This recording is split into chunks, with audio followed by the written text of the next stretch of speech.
he doesn't get to go back to ground zero. He has to kind of make sure he's roaming around a little bit more to make him seem a little bit more viable. But we are back off the pause, we are back in on the action, and there is some ultimates being expended right now. Think inside the box, the emergence coming through. A double kill pick up here for Blacklist International. What did I say, Black? Breaking the code, they analyzed the code, and they got such a beautiful engage on the duo of the side of Paul SG's probably. Right now, you gotta think more, because the goalie is still 2,000 healthy for that Paul SG. You gotta find more of these opportunities to break this ball apart. Yes, again, just committing to more kind of box here to push away my Osotis here, but you say they need to think more. Is the kind of thinking when they think inside the box ultimate? I think that's a lot of things. They think inside the box, and right now, Champion 1 and Byron on the hands of Snow. They are looking to contest this Tyrant on the map. Yes, Champion 1 winning to the back line here. Obviously, already putting the straight onto Xiaoyan, but it's going to be the Tyrant going inside Paws Gaming for now. Snow just getting out there. He's able to put himself at the front line just to soak a lot of that damage for his teams. Well, the Tyrant buff goes over the hands of Paul SG. If you need more damage, the main D-Tyrant is now on the hands of Paul. That's a lot of damage for this lady soon. Yeah, a lot of damage, right? I mean, just getting that extra bit of damage, that movement speed as well, means to get to roll around the gorge and clear a little bit faster. Exactly, and right now we are looking jungle sharing, camp sharing for the side of Paul SG to further elevate Feng Jie on this laser to a higher level, make sure that he gets the items he needs to be able to look. And obviously, gold per league. Hai Nurazila. 500 difference here at the bottom side of the map, so there's still room for error here at the side of Paws Gaming for Blacklist Golden Kite to come back into this race. Exactly, goal-wise, it's about the No, same. there's... So right now, we have to put focus on Mindstone this as well on this page, because this man, he's rocking a 600 gold league, not the best, but hold on. He is making sure these temples are paying off, securing the Tyrant and looking for all these jungle camps. One good thing about being in jungle, he has so much mobility and his clearance is insanely fast. A perfect temple jungler for you at home out there for those players who like to enjoy fast tempo jungles. Yeah, if you're an aggressive player, you need to pick up that jungler, right? Even the Auburn or the Pay, they both play very aggressively into the jungle, picking up the jungle clear very fast, but they all have their different motives, right? Going into the late game, going into the mid game to late game, Auburn's going to be a lot more tankier, whereas Pay kind of... wait, yeah. Exactly, and looking at both these two team drop, I do want to point out that Blacklist drop is definitely more easy to execute, looking for these backline engages. For the side of Paws drop is looking like they need a lot of micro mechanics or their decision making to really amp up the tempo. Because right now, one bad misposition coming in from Paws SG, that was the doom for the side of them. Yeah, massive doom, right? Like What's the problem? Like you say there, Sagi, they are looking for that correct pickup. They're looking for that prime target, which is before the objective fight, would be looking at like Jushi and the Auburn, or maybe even potentially taking Hi, Maiba. Golden Kite or Dragon, obviously taking the damage off the side of Blacklist International. Exactly, when we look at the current tempo right now, the Crimson Golem goes over the side of Golden Kite on this early. Who do you think win this match? I think Paws. Not sure. I not yet even analyze it.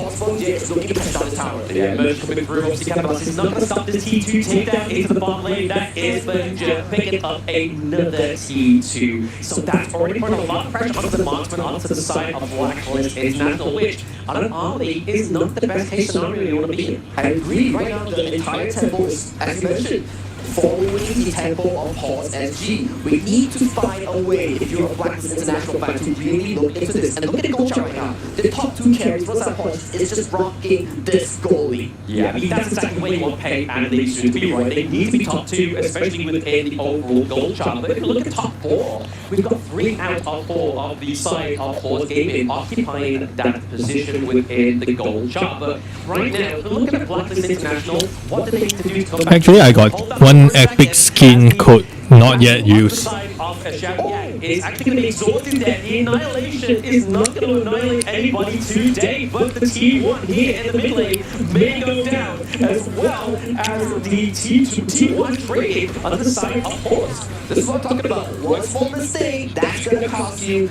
Blacklist took the opportunity and they took one of the most important towers of the game, the mid tower. Right now, Matos this year is looking to be caught up by Champion, but he leads away to safety. Yeah, I mean, he's going to look damage that T2 is the clash lane to basically make Blacklist think, oh, we need to make sure we give some TLC to these side lanes there, because if they don't, that's where we see Paws Gaming start to create a backdoor.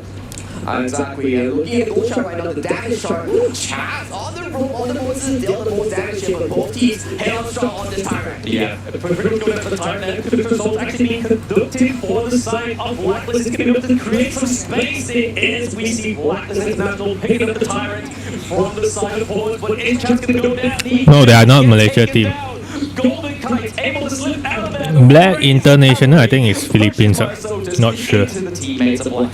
The Paws is Hong Kong, I think. Coming for the side of Paws, 2 kills, losing Tyrant, it's fine. They're preparing for the 10-minute mark right now. Look at the amount of pressure they have. Feng Jie and Qing is knocking onto the tier 3 for the side of Blacklist right now. Can Golden Kite defend this? I don't think so. No, I mean, they're definitely going to lose that T3 right there. He goes. It goes down with a moment's notice, but same time, Chaz is now back up. We see Golden Kite taking way too much damage for my liking. On the early, having to go back to base. That's a lot of damage coming in from the side of a lady. So, ladies and gentlemen, that combo almost took out Golden Kite on the early here. And 30 seconds on the clock. That will be the Shadow Variant, the empowered objectives on the Overlord, on the Tyrant. That's going to be spawned on the map. Yeah, a very aggressive playstyle here from Paws, right? Like, they've really worked those side lanes. They've really given over a lot of resources to Feng Jie on the lead. So as you can see here, 7.9k. It's now a 1k gold lead down to that farm lane. This is shaky waters for the side of Blacklist. But still, 10 minutes. This is the key team fight that we have to look at.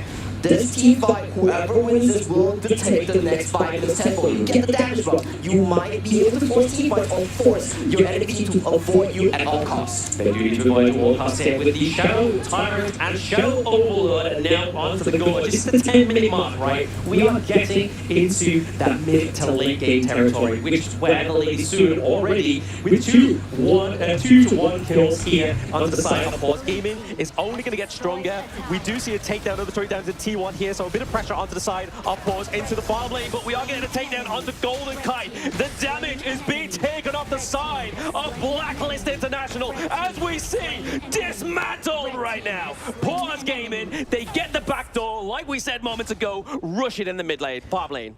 Feng Jie, untouchable, immediately kiting his way out of Chammy 1, out of Golden Kite's flame. And right now, they are knocking on the crystal and they are about to cement themselves. I am trying to fix the sound. But I cannot find the problem. 11 minutes. Wow. Isaac.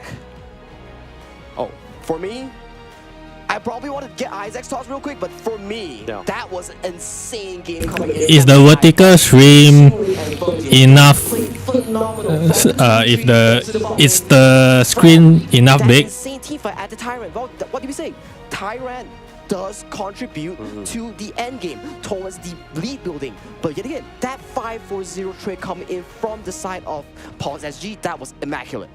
I'm telling you, this was the fastest game ever, man, that we have had in this whole day. It was quick, it was intense. We were thinking a little bit about the compositions.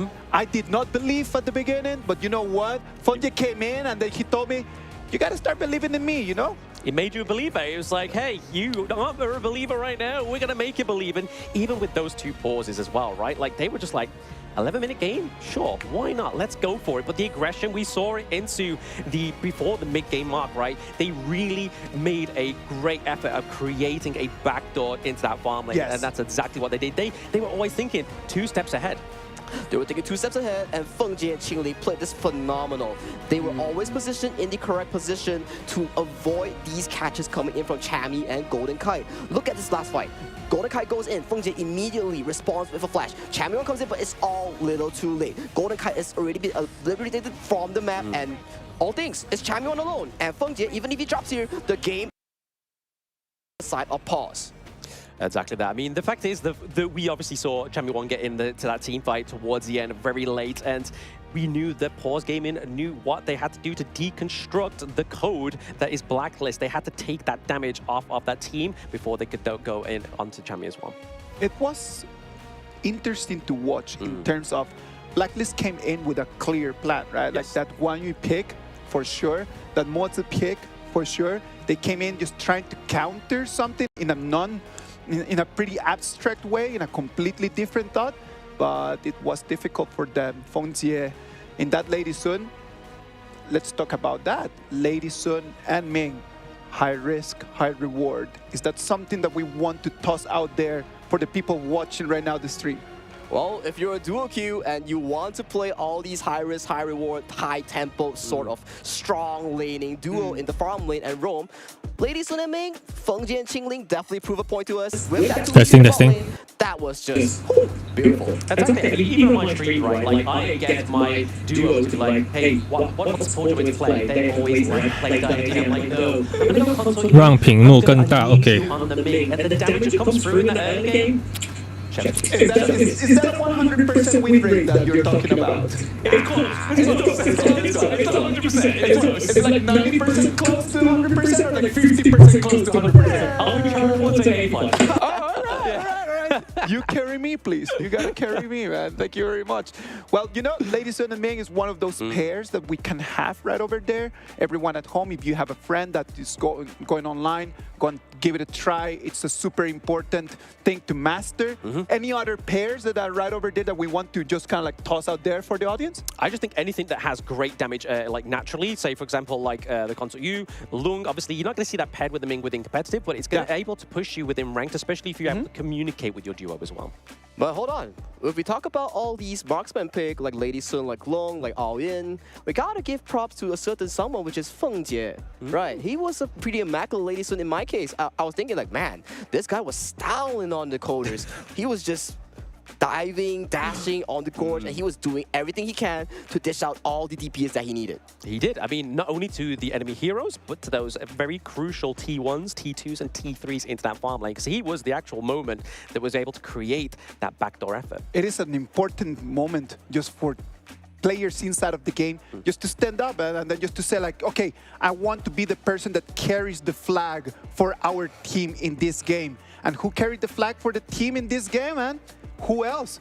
It was Fengjie with the MVP, man. A KDI of 4-1-5, which we've been talking a lot of not being something that crucial. But what was crucial from Fengjie in this moment was coming in the right moments. Right moments, and I think to the detriment of Blacklist is the fact that they didn't really give the focus and care that they needed to do into the farm lane. Like if they stopped this early, if they stopped this beast that is now the MVP onto the lane soon, we could be seeing a different playstyle, a different alternative here. But definitely, look at him. 40% damage dealt and 29.1% damage taken. It means that a lot of these times, Blacklist was really trying to catch this man, the MVP, off guard. But yet again, his superior positioning, his awareness of the map. What? You understand my English better than this host? Like that's going to be the lifeline that you need to get. My English is broken English, bro. Really low on health. With Malaysian, yes, I am. Nick of time.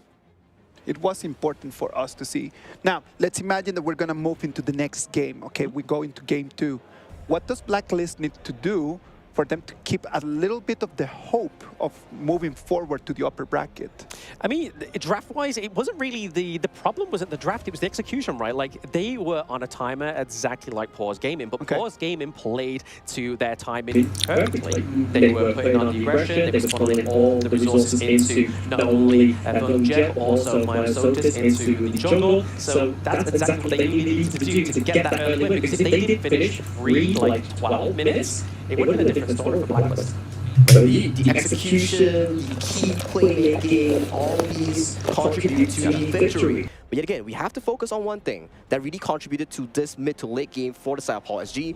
It was really due to the fact that Fengjie and Qingling had such a dominant laning phase. They were schooling on Golden Kai and Chaz in the farm lane. So if you're a Blacklist fan, you gotta wonder, are we still gonna go head to head in the farm lane, or are we gonna play towards Chan's tempo? Are we gonna play towards Justin's tempo? So maybe a fix, maybe a change of tempo will really breathe life into the games of the series. Exactly. I mean, it's all been answered obviously within game 2 draft, right? Obviously, we saw the likes of the Luna being banded, which is obviously what your coin is. It's just she's one of his favorite picks, right? Like, taking off the Luna is going to kind of revert into that tank role within the jungle, and we already know from the side of Paws Gaming they love to play these fast-paced, very aggressive junglers. Fast pace. So moving into something very aggressive, something more on the assassins kind to jungler. Yes. Is that what you believe that Blacklist needs to do, or that's something that is up there for both of them? It's up there for both of them. I mean, they could go for... I really don't know how to fix it. If he gets through to the banning phase, which I probably think is not going to. Yeah, I don't think so either. On their homework. Like, we're not going to kind of allow you to get away. We kind of want a 2-0 victory here. So maybe they go for something like Igudo, right? Like try and go for something that's going to give them a little bit more sustain within the team fights. Yep, exactly. I do agree for the fact that if playing towards farm lane doesn't work out, we can always look to play towards the other side. It's not always the roamer has to follow the marksman. The roamer is capable of enabling the mage, the mid lane, the jungle, or the clash lane. So these are all the potential that you can look for as a roamer here. So if you're a Blacklist International fan, you gotta wonder, what's the game plan next? What's the draft next? Who are we playing towards? Is it making Golden Kite play the safe side? Is it making sure that Chammy gets ahead? We have to figure out what's the game plan. They do have to figure out the game plan, but I mean, if we look at Blacklist drafting game number 1, it's not like they gave over, like, I don't know, like a B tier jungler. They've sacrificed the Orgrin here. They honestly believed 100% into the Orgrin, as well as obviously pairing that with the Modsu that's going to set up those great plays with the Cannon Blast.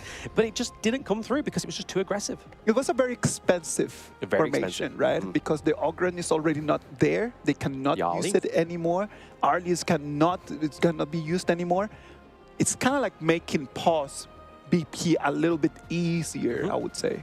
Yeah, I would say that as well. I mean, Asagi, what do you think is going to be going on into this BP here for either of these teams? So you have the pressure on the side of Blacklist International to ban out their Arlie because you have already expended Arlie. And looking at Fengjia's form and performance, you do not want to give this top priority marksman pick towards the hands of Fengjie because this man is on fire right now. And looking at the draft, Dharma being banned out by the South Blacklist International, removing that high setup gameplay coming in from the side of Paul Snow. Yeah, I mean, that's it, exactly right. I mean, we do have obviously one ban left on the board, which means did they go for the Luna ban or did they go for the Mai Shiranui? But that means that they do have the Mai Shiranui available here for Blacklist, and they're forcing them to take a high priority pick again just to dismantle him in game number 2. Why is Mai Shiranui such a high priority pick? Because so much mobility.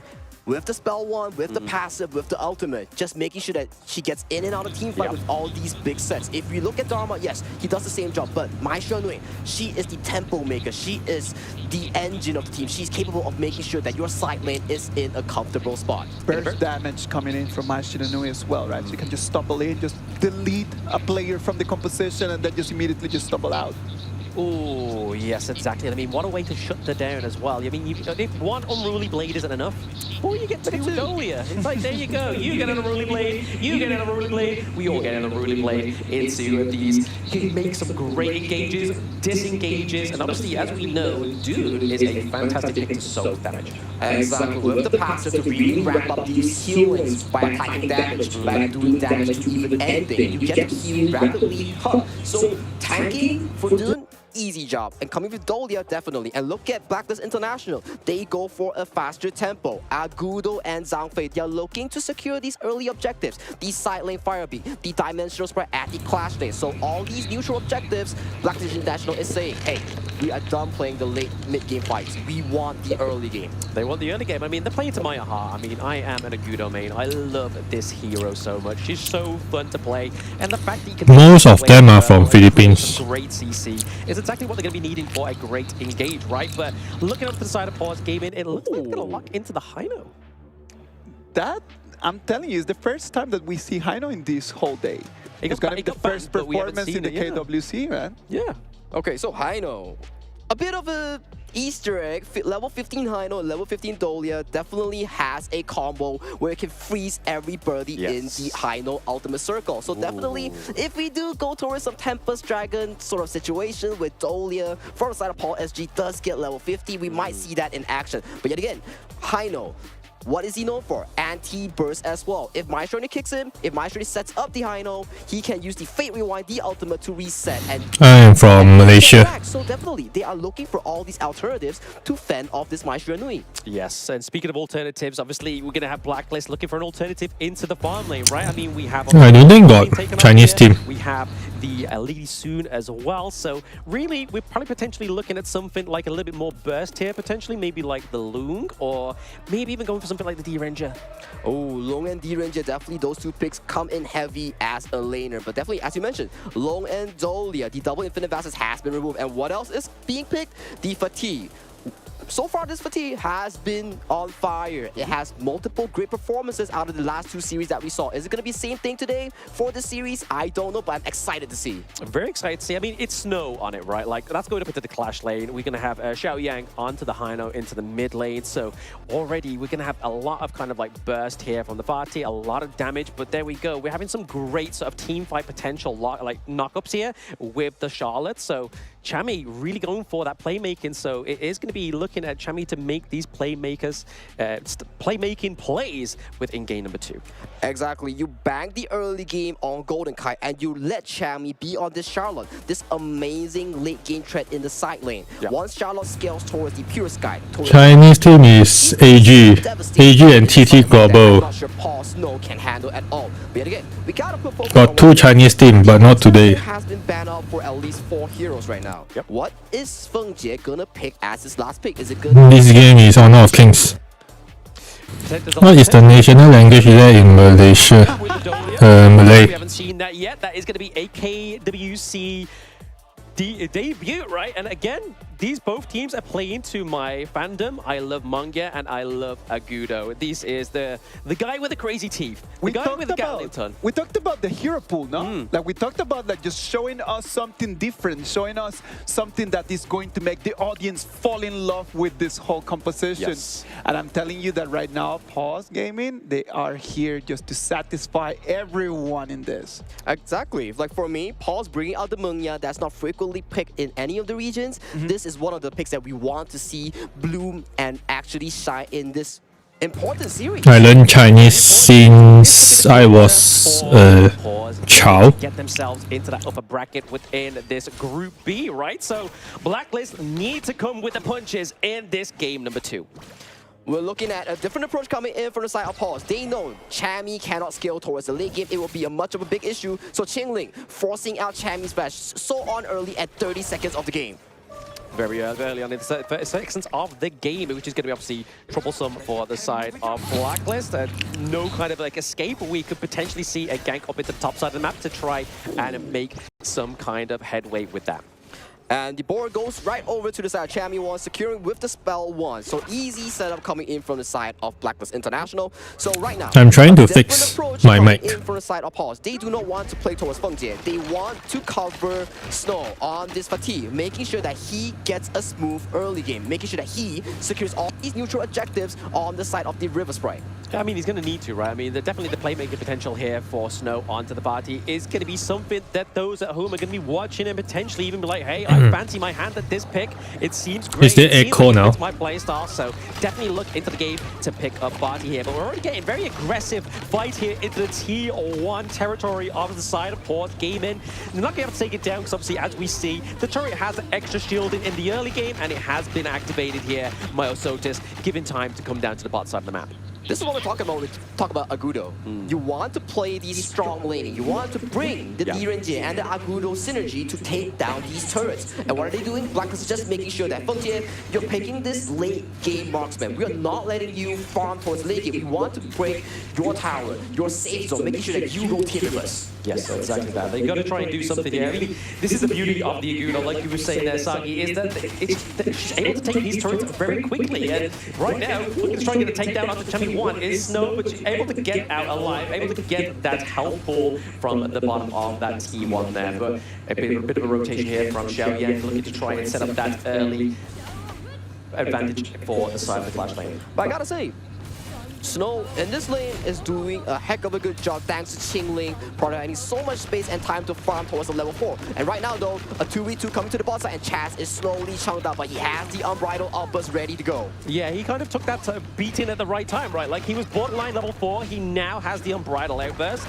so he could just basically get whittled down to very little health and then just go boom, go beast mode and get a lot of that health bar back and shield. Exactly, and looking at the gold chart real quick, there's not a lot of big leads going on for the side of both teams. Just some small advantage coming in for the side of Blacklist International. A healthy 400 gold lead scaling towards the Tyrant. That's going to be spawned in just a moment. Spawn in just a moment, and then right now the Umbrella Levers has been committed, so we are going to be seeing a dive into the backside of the T1 here. Fengje and Jingling is enough to drive it away. They've expanded quite a lot to get nothing out of this. Second Unruly Blade coming through, forces the flash from Golden Kite to get safety. I feel like that's a bit of a mistake from Blacklist. I think Blacklist does want to change the CC onto Fengje using the Just G's ultimate on the Agudo, utilizing... What do you think about Agudo in that match? Immediately they failed the kill, but yet again, the most important thing is you not sure yet. Offers for the Tyrant that's going to spawn in 10 seconds right now, Blam. That's detrimental. Very detrimental for the side of Blacklist International. So they're going to try and find another way to potentially steal this away from Paws Gaming, because it's looking like a done deal here for Paws Gaming at this Tyrant, right? They're looking actually, I didn't see what Agudo used to release. I don't know what clip he released just now. Fengje gets the last hit onto the Tyrant. Well, Tyrant going over to the Paws SG right now, and they are looking healthy right now at the 4th minute mark. Goldie is equally tied, but Hino gets caught at the mid lane.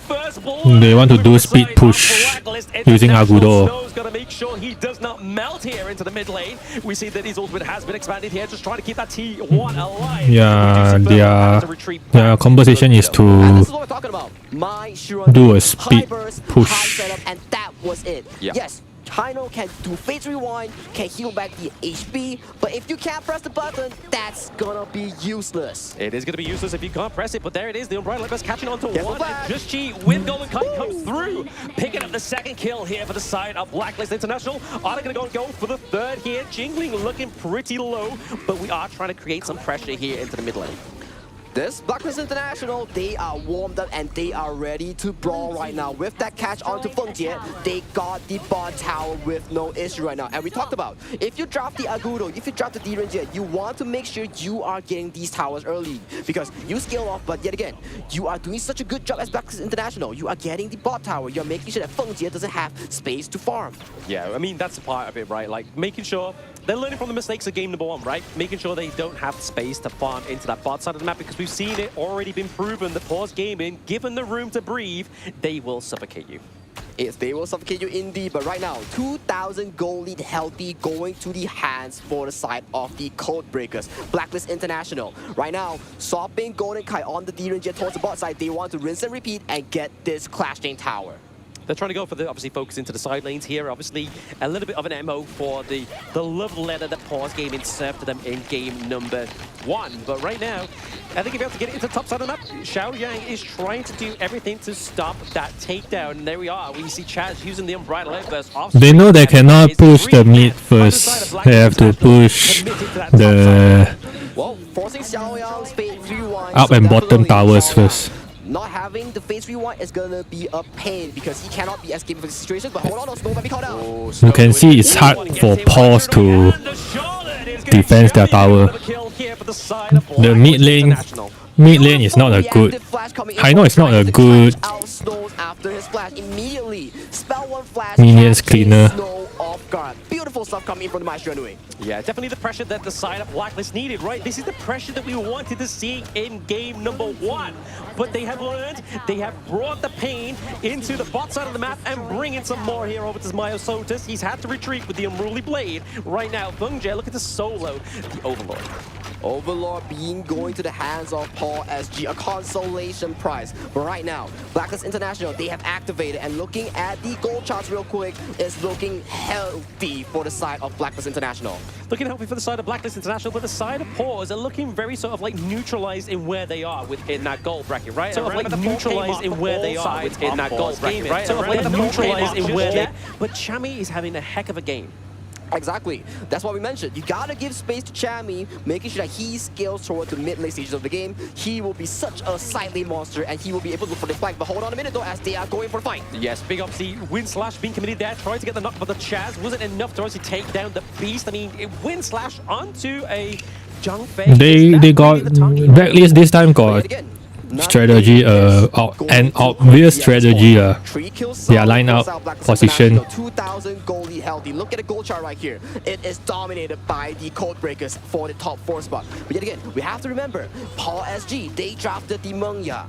you gotta bank on this Mengya's late game. So it's definitely down to Dragon finding these backline engages with Chami onto Fengjie, or Fengjie being to survive in these fights. Yeah, exactly. They've got to make sure they're protecting Fengjie within these team fights and making sure he's able to get to that late game potential, right? We've seen the barrage come through here with the missiles, but still they are trying to get this T1 into the mid lane as well. Blacklist are not pulling any punches.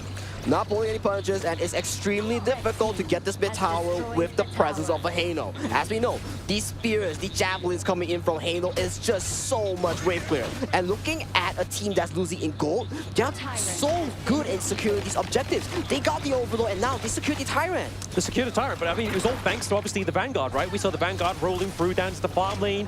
Blacklist thought, you know what, guys, we can let that T1 go, but to the detriment, they also get the knock-on effect of getting that Tyrant as well. Fate is not really a good jungler. Fate is better in Clash actually. Could look a bit shaky. Exactly, and I want to comment Paws. If you play fighter build, if you play like the X of Torment, I think, the purple X. Back to the gold drop, and they are making a situation where the 10-minute mark will be a 50-50 fight for these two teams. Very 50-50. I mean, this is definitely not looking like it's going to be an 11-minute match for the side of Paws Gaming this time around, right? They don't have a single kill on the board. They're still behind by around about 2k gold, so they need to make leeway in those two vectors. Exactly, and we're slowly creeping towards 10-minute mark, 24 seconds for the Tyrant that's gonna be spawned onto the map. As we mentioned, ladies and gentlemen, Shadow variants are extremely strong that can secure you a lead in getting more gold, more team fights in the Gorge. That's exactly what Paws Gaming need to do right here. The Umbrella Abyss has been committed. They choose Dune because they got no tank. Yeah, into the mid lane, crucial initiation. We get a takedown of the T1 in the mid. Blacklist was waiting for that prime moment. They could go for the neutral objectives with ease. Beautiful unbridled outburst coming in from none other than Chaz on the Zhangfei. Security, crucial engage on the crucial 10-minute mark that they need. Right now, securing the Shadow Tyrant, they are looking to contest them in the Shadow Overlord, making sure that they are not able to reclaim this. Yeah, they gotta be careful here, but obviously we are seeing a same effort from the side of Paws Gaming. We see Fengjie looking to create that backdoor once again, but over to the Clash lane. So is this their MO in the entire of KWC? They're just looking to make sure they can create space for themselves. Fengjie's doing a heck of a good job. He's looking for these farms. He knows he has to be this late game carry, but yet again, as we mentioned, Mengya doesn't have mobility. If you get caught up by Maestro Nui, if you get caught up by Chami, or the unbridled offers coming in from the Zhangfei, you're gonna be in a big trouble. So definitely we have to see how Fengjie pilots this Mengya in the team fight. Exactly. I mean, you can kind of see here, they kind of stuck together like glue here. Fengjie and Qinglin. It's just that wave breaker keeping away. The Maestro Nui, Chami does fall down on cam as well. Could this be the comeback? We see Golden Kite trading Snow there into the bot side of the map. We see this is bad. They separate their position already. Soaking up so much damage here. The engage onto the Dune is just but they managed to fight back. Blacklist are struggling here, but it is going to be the damage from the D-Ranger that's going to be able to close out Mysotis. Blacklist should be winning the team fight just now, but I think they did some mistake. 1v2 Chami and Dragon coming on top. Before he fell, Dragon was already so low thanks to Snow. Very low, very low. Snow, obviously, he took the L there, but it was for the team. But Just Chi is just trying to keep high. He's trying to keep a little bit of intel here on the side of Paws Gaming whilst they try and go for the Shadow Overlord. Have they got it in them? Is it going to reset? It doesn't reset long enough. Are they going to be able to take it? Fengjie secures the steal, and although he falls, he takes down 2 with it. What a play coming in from Fengjie in this crucial time. Yeah, 2-1 trade for Paws as well as the Overlord. This guy knows how to steal. I mean, it's a good job he's not a criminal because he'd be good. Criminally good, but also Golden Kai sneaking a recall, making sure that he's safe from Xiaoyang's chase. But definitely, through such a good early game, Paws is slowly creeping back and catching up to Blacklist International, and they will get outscaled eventually here, Blam. Yeah, that's the problem, right? I mean, we were seeing it in the early game. Obviously, they create the space into the top side of the map. They are able to take these team fights later on, thanks to obviously just allowing the room to breathe. And obviously, Fengjie and as well, Xiaoyang obviously being almost into that 4th place within the gold bracket here as well now. But overall, it's looking shaky for if my Shiranui didn't end 猛压, Fatih then that means the also teamfight is going to lose. a good performance. The only Time and time cutting again, point they need someone is to from stand up. Mice Run, He eh? was there to really make it happen. Just now the what Right ah? now, Shadow Vanguard, the Overlord, has been spawned at the mid lane. They want to push. They want to secure more lead for Paws G. Yeah, exactly. They were trying to pay back the dividends that they've already faced into the mid lane for themselves. Paws G here, looking to try and take it now, but we have the Embridle Outburst. The Fate Rewind has been committed already, so nobody's going down just yet. Myosotis looked pretty low, but same with Dragon into the back line. Chammy's had to go into the back line to try and protect him as well. Means that the T1 into the mid lane has been taken down. T1 taken down. Waves are on fire for side of the Code Breakers. And right now, Paws G securing the Shadow Tyrant for themselves. They are looking even stronger right now, progressing another push towards the bot side. Another push. This is exactly. I'm pretty sure this is going to be their MO for the rest of the tournament, right? They look to create the space into these side lanes and keep the enemy team just thinking, hey, we've won another team fight. We've won another team fight. But then all of a sudden, it's just like, hey, you've got no turrets, buddy. You got no turrets, buddy, and right now, Fengjie claiming another tower towards the bot side. Right now, mid and bot strong. They're looking to knock on this tier 3 right now. Knocking on the T3 is the side of Paws Gaming right now. They take it down, and it's looking like we've just copied and pasted the first game, but it's going to be Blacklist International looking to defend this one with a little bit more honor, right? Because they know what's at stake. It's still a 50-50 game. You can never count out the PKL number 2 representatives out. They have the tools. They have what it takes to make a comeback at this moment. You have Dragon on the Maestro. You have Chaz. So much engaged potential. They just need to find the crucial moment on Fengjie to really claim this game and push it to a best of 3 full. Yeah, I mean, they know that, right, though, but on the side of Paws Gaming, we see that Fengjie on the Mungia is nowhere near the team fight, right? Like, he's always kind of, like, circulating around. He's just kind of trying to make sure that Blacklist are trying to find him, but he doesn't want to be found. That's what I'm saying. He's such a top-tier farm lane in today's tournament. Yep. So far, even though he's gotten so much pressure coming in from Blacklist early game, he has caught up and he is leading the pack in terms of gold. Yeah, I mean, I just want to go to Kin's point earlier. Here he's on about KDA meaning everything. Look at this. Fengjie is on 0-2-4, but he's been just controlling the entire of this game in terms of getting the takedowns of these turrets. Exactly. This thanks towards the side of Paws G, the other remaining members, being able to absorb this pressure. But talking about absorb pressure, the Overlord has been started off for side of Blacklist International. Yeah, I mean, this is where Blacklist could resolve it right, but the Embridle Outburst has been committed once again by the side of Chaz, and we are going to take that onto Chammy, one of the big playmakers of Blacklist International. This could be the last team fight between these two teams. Double kill for Snow. We get a kill on the board for Fengjie as well. And Cold and Kite running with his tail between his legs as they push their Crystal with the Winions. And it is going to be a 2-1 victory here. Actually, I see the Blacklist line now is better, 2-0 clean coming from but they didn't win. SG. That fight had no Fengjie. It was just The lineup from Paws here is only a like jungle, just making sure that it was happening. They were normal lineup only. The high note, Not- the spears, the javelins was doing so much in the team fight, and we talked about Blacklist drafting this early to make it team competition. 在看直播是的。 The Agudo not getting all these leads. This is what results into your late game. You are not strong in the late game, so that's where it all happened. Pause, making sure that they get the late game, and they made it happen. Yeah, Paws was like, hey, we're no fun, but we got Fengjie. You know, we got Fengjie. We're across the gorge. We're getting the monopoly that we need that was able to crucially finish both of these two games out, right? Like, because that if we look towards the late game within these highlights, the mid T3s and the T2s were still alive, but they still ran past them. They was like, see you, buddy, we're going to take that crystal of yours behind your back. Exactly, and looking at all these early tempos being set on by Blacklist International, it was so good. Look at these plays, play after play, 4-0 clean on the board. They were getting so much on the map. But yet again, when we talk about the late game, we gotta say about Snow. He was pulling so much strings, pulling so much pressure, making sure that Fengjie gets to scale towards his late game. Xiaoyang on the high note gets to scale towards late game. And what did we see? Late game Paul on this drop was so strong. So strong, but this is just all to the detriment of Paws Gaming, right? Like we was talking about in the introduction, hero pool has shined through for this team. got locked in the picks like the Hino. They've got unlocked in picks like the Munga. So going for these pocket picks that don't normally come through within a best of 3 is definitely serving up the victory that they need within this Group B. Exactly, I do agree so as well. With this clean 2-0, Paul SG is definitely going to continue their run towards the upper bracket, and we'll have to see the code breakers fight their way through the lower bracket. It is the first 2-0 that we see in this KWC, man. Where's Kin? Where's Kin? Where's Kin? Where is he? Oh, yeah, he's not casting, so it's not going to be a full best of 3, is it, Kin?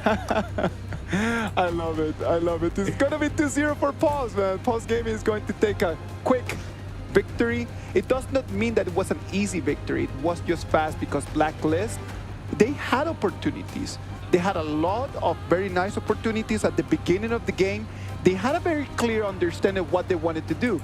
We're talking about just for them to be a little bit faster, to be a little bit more on the meta, have plays go on, and that's what they tried to do. The Agudo just a couple times tried, but they were not successful at just getting the kills. Yeah, well, it was like that play into the bot side of the map in the early game, right? They exhausted so much resources to try and get the I think it was like a 3v1 takedown, and they didn't even get that, and they didn't get the T1 turret because they still had that early game shielding. So Blacklist was really, at that point, a desperation. It was like, right, we've really committed a bit too much here, guys, and that was me already kind of like the boat was kind of shaken at that point. Even through that shaky point, I still want to give props to Blacklist. They did find a lot of these crucial engages thanks to the side of Chaz on the Zhangfei, thanks to Dragon on the Maestro. But yet again, Snow on the Fatigue was so good. He was stalling so much space. He was stalling so much of these spaces and time for Feng Jie to really farm up, for Xiaoyang on the Hino to actually farm up. And yet again, he was also the key difference maker, the engage, the follow-up, the damage dealer in all these team fights. Man, this man does it all. Let me add up to that, man, because Fatih at the beginning had a little bit of a rush start. It was kind of difficult for him, but then turned up and then got kill after kill after kill, just winning all of the fights that in that moment Paws Gaming needed to turn things around. Everybody was just so focused on the Fatih that the Super Minions just came in and took the crystal. Exactly. I mean, we talk about Snow. That definitely wasn't a British summon. That was like, he was looking more of like your Canadian summon. That makes things just all stop, right? Like, that was Snow, and he was definitely very aggressive within that game number 2. But I mean, is that a 100% win rate here for Barty so as well, far out of the 5 games, I think so as well. Out of the 5 games that we saw, it was definitely 5 out of 0 so far for Fatih. A very strong introduction for this pick right here. Good engage, good burst when he lands onto you. The spell ones flash onto the backline, has so much range, and immediately popping the ultimate for the insane amount of auto attacks. I gotta say, this pick has been working out wonders in this tournament. Yeah, I mean, we honestly thought it was gonna have a bit of a lackluster start. Obviously, knowing that obviously all you need to do is draft a little bit of CC within your comp, and then it kind of defeats the objective of Fatih into the team fights. But I feel like these teams are really struggling within that laning phase, right? It's gonna be one of the things that they need to fix, that's for sure. Yes. All of the 5 players from Paws Gaming had an amazing performance, and that's why they took the victory. But one of them stood up the most, and that was clearly Feng Jie with a KDA that is not worth mentioning right now because his job was just to keep the Paws Gaming hope alive. Yeah. In the moments that they were losing fights, he was taking turrets down. And in the moments that Blacklist thought that they had it in the hand, he was just quietly just going around, roaming, and then just taking objectives. That's what kept Paws Gaming still in the game. Exactly. I mean, he was just creating the monopoly that they needed, right? Like I said in the game, like, Blacklist were looking for him every team fight. They was like, where's Feng Jie? Where's Feng Jie? It's kind of like playing like, where's Waldo? It's just weren't there. It's very hard to find. And then he just wasn't in the team fights. He was just always getting the monopoly. He was creating that backdoor pressure and potential for Okay, see you, Unique. Exactly, and we look from the entire game. Although his person wasn't really seen, but he was putting so much pressure onto the side lane. He was getting so much resources, and he was being this threat. If, let's say, Chammy, if, let's say, Dragon doesn't jump onto this pick, he's going to be definitely a very Which big team damage. are you rooting for? You mean this match? Xiaoyang comes in. So definitely, Feng Jie, he does it all in game 1. He's the sort of bait in game 2, but he works it out. Double MVP, man, for this guy. Yes. Double MVP for 2 different playstyles. It is completely nice, man, because it tells you that if you want to be the MVP, it doesn't mean that you need to be doing all of the kills every single time. No, you need to be an important part for the composition of your team. Because at the end of the day, this is a 5v5. It's not a 1v1. If this would be a 1v1, it wouldn't be the amazing game that it is, man. Like, we need to be thinking about the team. Think about that. What can I do? What is going to be my sacrifice for the team? Sometimes the sacrifice is just to be around taking turrets. Sometimes the sacrifice, and the one that I find the most loyal to the team, is the one that jumps in, initiates, dies, but then it ends up in a 5-1 trade. Exactly. I mean, Honor of Kings is a 5v5 MOBA for everyone, not a 1v1, right? I agree with that. Let's see what the players have to say about this amazing performance from Paws Gaming. Let's see. Mara, take it. Hi, Fairy We're Lucas. here with Chinlin. Congratulations. You dominated that game. Now, in game number 2, you guys ran into a little bit of trouble, down by 2,000 gold. How were you able to turn that game around and to have a dominating finish? 我哋雖然前期係逆風，但係因為我哋其實了解個陣容嘅，我哋個陣容其實越到後期越好打，所以我哋只需要同佢哋玩兵線，因為其實佢哋嘅陣容兵線大唔贏我哋一直喺度玩兵線玩切圖，然後就拖到我哋陣容強勢期，然後我哋就可以拿勝啦。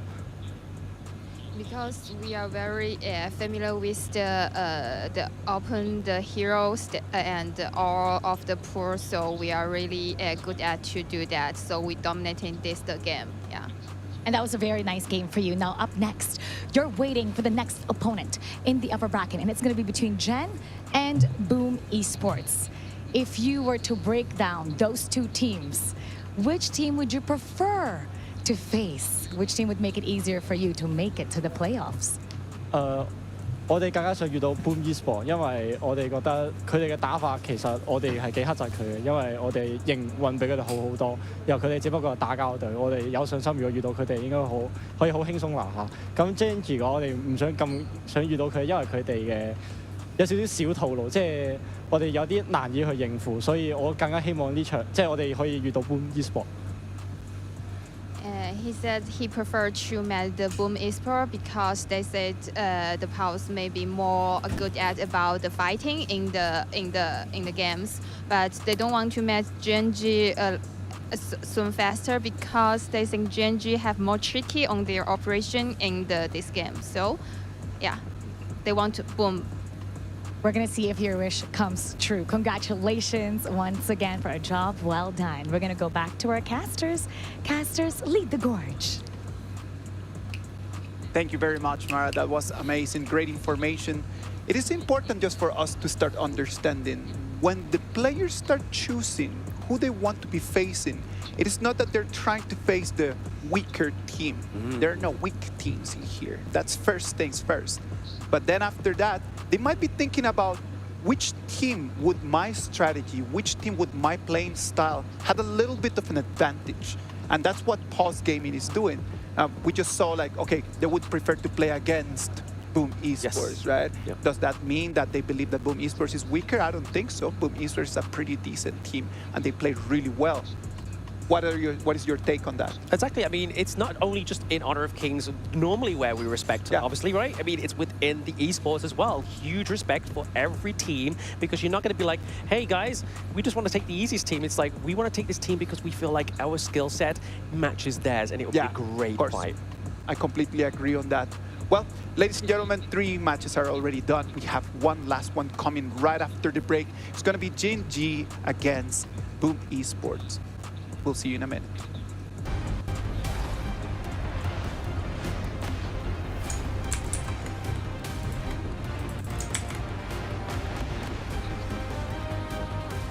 Watashi wa anata o mattaku suki janai.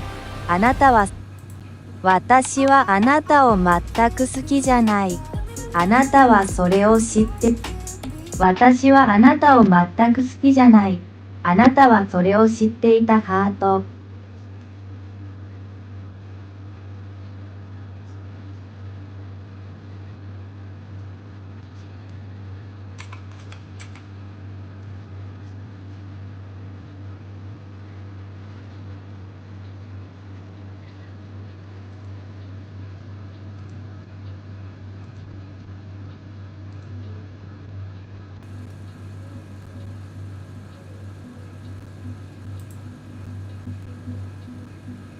What that means?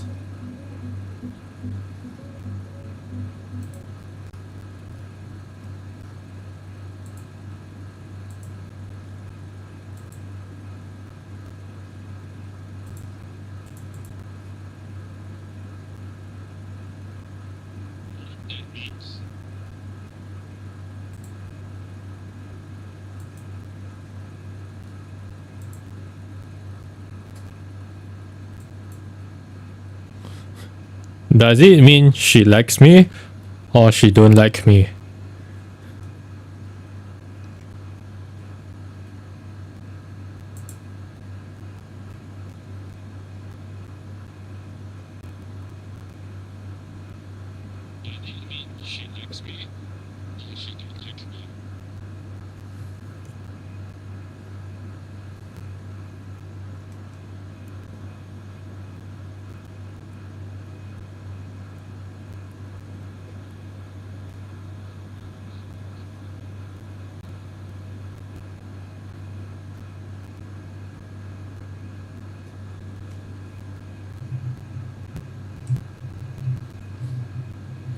Is it why I Google Translate?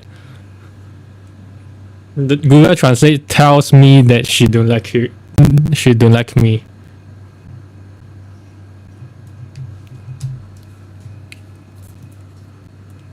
I'm gonna go. What are your currently at? Where are you currently at, Malaysia? 等下是哪里的？什么等下是哪里的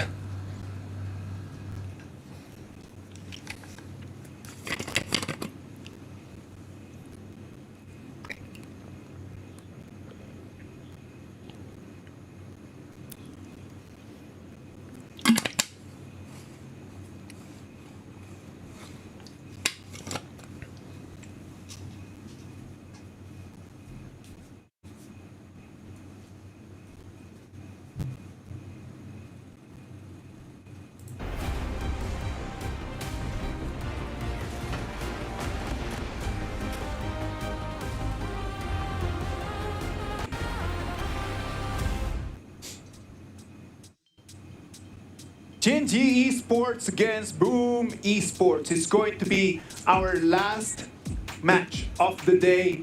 It's going to be defining who's going to be playing against Paws and who's going to be playing against Blacklist.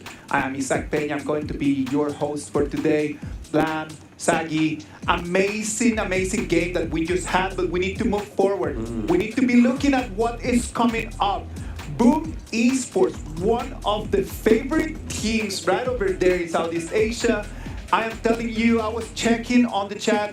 All the fans from Boom Esports right now are really counting the seconds so they can come in and really demonstrate what their team is made of. So to everyone right over there in the Philippines, hi.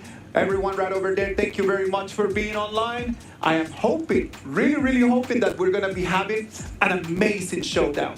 Oh, absolutely. I mean, all their fans are like a ticking time bomb, right? They play the counting down, and what counts down? It's a bomb, and when it goes off, it goes boom. They're on stage. Oh my god. They're on stage. But a little bit of like a history between these two teams, though. Like, this is not the first time they've met, obviously, in this entirety. Yeah. Boom actually played against Gen G when they were Falcons last year, and majority of the players are still the same. So it's going to be really interesting to see how this actually pairs out overall. Well, definitely long history between these two teams. Yes. Gen G with the PKL team, Philippine team, Eish. definitely they will come in strong and say, hey, it's time for me to get my revenge. So definitely checking out Gen G Esports. We got Clash to include Jungle with Ray, Inua, 下一场是韩国 and Clue as their rover.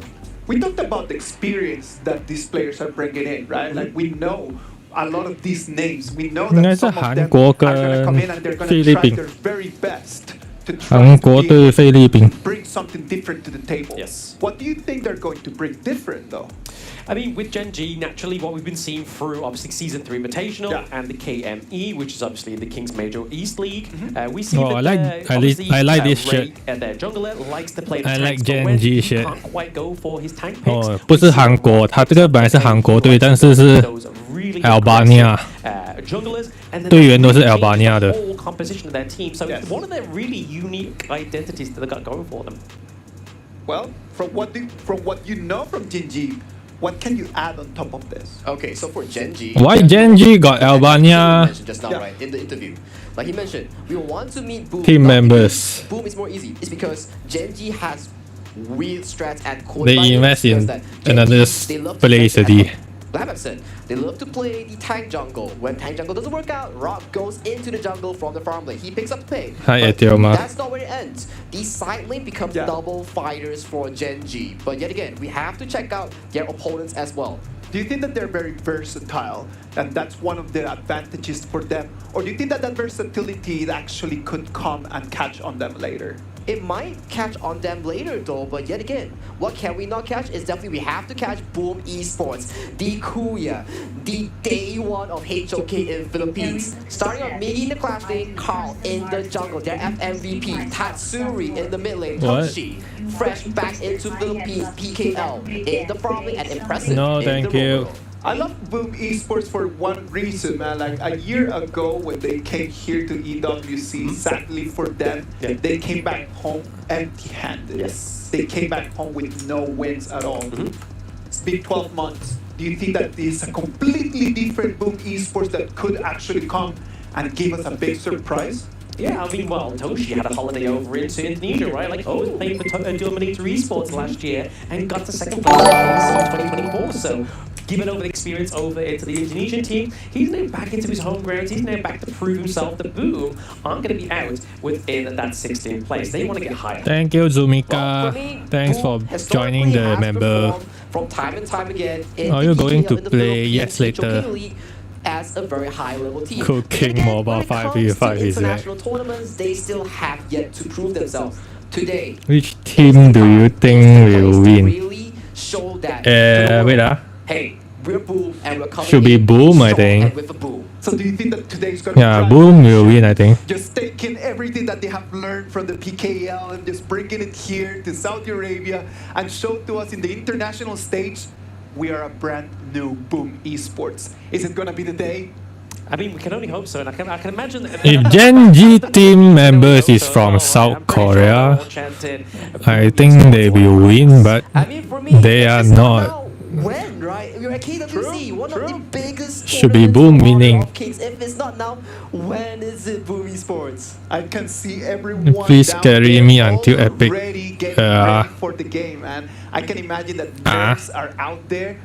Being in the fourth game, I'm not of doing the it for game free, is bro. hard, because you see all My the game team will happening, win and then you this. see the expectations, and then you start feeling the nerves kicking in, and then you don't know if you're gonna end up playing at Who is the your time team? or it's gonna be Your early, team is it's gonna be Genji. later. You never know what's gonna happen. Oh, it's That's Moroccan. difficult. If you guys were the coaches, how do you manage? Is that this with Moroccan? them? I mean, naturally, a Morocco. goes off. Wait, when I- you put I the red search wire on again. the wire, right? I mean, that's what Genji's coach is going to be doing. It's like, we need to find that red wire. We need to. Oh, it's disarm Morocco. Sorry, the bro. bomb. So that's what they're going to be doing on the side of Genji, right? They're going to be looking at maybe let's not go for our unique, quirky kind of strategy. Yeah, I think just Boom will yet. win. Let's see what we can do with like a tank jungler. Maybe let's go try and lock Dune in first game. try If and Genji orient team around that. members If is Rock South might like Korean, carry then I the think farm lane rather Genji than may try and win. force him in game one under the pay. Okay, so you're thinking about just coming in a But little maybe bit more of a slow I'm wrong. fashion, something a little bit more subtle. Yeah. And then after that, as we move into the game two, try to go Maybe I'm something wrong. more aggressive. Sagi, would you go for that gamble? I mean, it's Genji. They always come up with these interesting picks, and especially this meta, we introduce picks such as the Pei and Luna as all these top priority, and also the Jing that's been recently revamped, right? So definitely, if you're Boom, if you're Genji, okay, you gotta think that, oh, so many of these junglers right now, they're meta, they're all assassins. And who's the carry? The big boss of our team? It's definitely Rock. So Rock, get over to the jungle. You think it'll be jungle game one? I think that's very, I love it, man. I love it. very, very bold thing to say. Come We'll on. see. We'll see. I mean, because I mean, it is the thing that obviously cost Genji very early exit in season 3 Invitational, right? So I don't think they want to leave KWC that early, right? They want to try and get as much as they can to obviously try and get to the victory. Because I mean, they were pretty much last place last year. You know what? Like, from what I've seen right now in this whole tournament, it's a BO3. Double says, how did it cook King MOBA if he loses? Kind of like just think too much about it. Just this people be a BO5 or a BO7. Hi, It's a Najee. BO3. Go with whatever you got in game one. If you go and take the dub in game one, you're just one step away from that upper bracket. But you need to go out and take the dub in game one. Does that mean that you need to be a little bit more aggressive? Maybe. I know that from what I have seen today, the teams that have gone there with a big gamble, just saying like, I'm gonna go all in game one. Do you know DJY Faker of ML? No. Maybe that's a strategy. I'm not right? really Maybe familiar go to all Mobile in Legends on players, so game I'm one, so but sorry, we are bro. starting to see how these players are reacting, how they're feeling on stage. But obviously, Genji, Clue is always a great taunter. He's always a great player to sort of watch, interact with other players, interact with the crowd. I can remember in the What Philippines, Genji season player- 3 of what International, Genji- where he was just kind of like the I back mean, and forth between the what audience. players He was Genji cheering, got? they was cheering. I don't I think see he some was Chi- going I on, see but one it was Chinese so already. hype. It was so nice to see. Definitely, Hi, Dark we love Nova. these interesting personalities when it comes to HOK esports. They bring the vibe, they bring the cheers, and they bring the crowd together. And when we talk about matchups, I gotta put the matchup onto Toshi versus Rock. This matchup is the key matchup that I want to see today. Toshi, multiple achievements, has made it to the grand finals of KC. Why are you laughing? Because I see your name. Tong Tong Tong Hole. Sahol. And Rock, the core carry, the man of Gen G. So definitely this matchup is gonna be hot. Gonna be hot, but I mean, if we look Yeah, at you- the if seating hot, arrangement you're gonna be- of you're gonna Gen G, need it's already aircon. kind of spelling to me that Rock is actually going to be in the jungle. Because look, he's right next to Wawa, so we're already getting kind of like maybe a foreshadowing Ray of is Gen here. G. Rock looking to take jungle. Ray is in Gen G. Okay. Number one, Dharma being a prio ban. Ray once should again be- in the series. With Why he Mayhem for play esports. farm lane Also already? being banned out for the side of Gen G esports, the standard SOP for any draft that we have seen so far. You do not want to give the early for strong marksman players. I as get- it will I got elevate them confident to on a different Boom. level. But yet again, Gen G is hard to Maestro win, Asphalt bro. is locked up, but you know what's out? Use Luna Raid and Me Pay is phone. up for grabs here, ladies and gentlemen. This is They Raid are. I mean, Me. Luna for the first time of the day could Bro, be this pretty is Raid huge, Magic, right? I bro. mean, is that something that the Boom esports Although they are are gonna same go rate. for, right? But we're gonna go and lock in the priority of the Loong because they don't really want to give over to Gen G. Loong is just one of those heroes that just can do a lot of damage in the early game, but then as he gets to the late game, he is on fire. Exactly, and also banning out their early, it means that another counter. Have has you been played removed Mobile from the Legends board on before? side of Yes. Gen G. Diren Jin and Yu Huan has been locked as well for Gen G. They There want is- the I think strong there is lane. one- Where else can you get it? You can get it from I Yu don't Huan know and the Diren Rock. Jin. This Yu Huan pick Gen that we talked Rock about, is it can be flexed Chinese to the or roam. Japanese? It can be flexed to the mid. And I worst see comes this to worst, name this before. can still go to the jungle. It's very I'm new flexible. to the channel. Nice to meet you all. Nice to meet you, Dark Nova.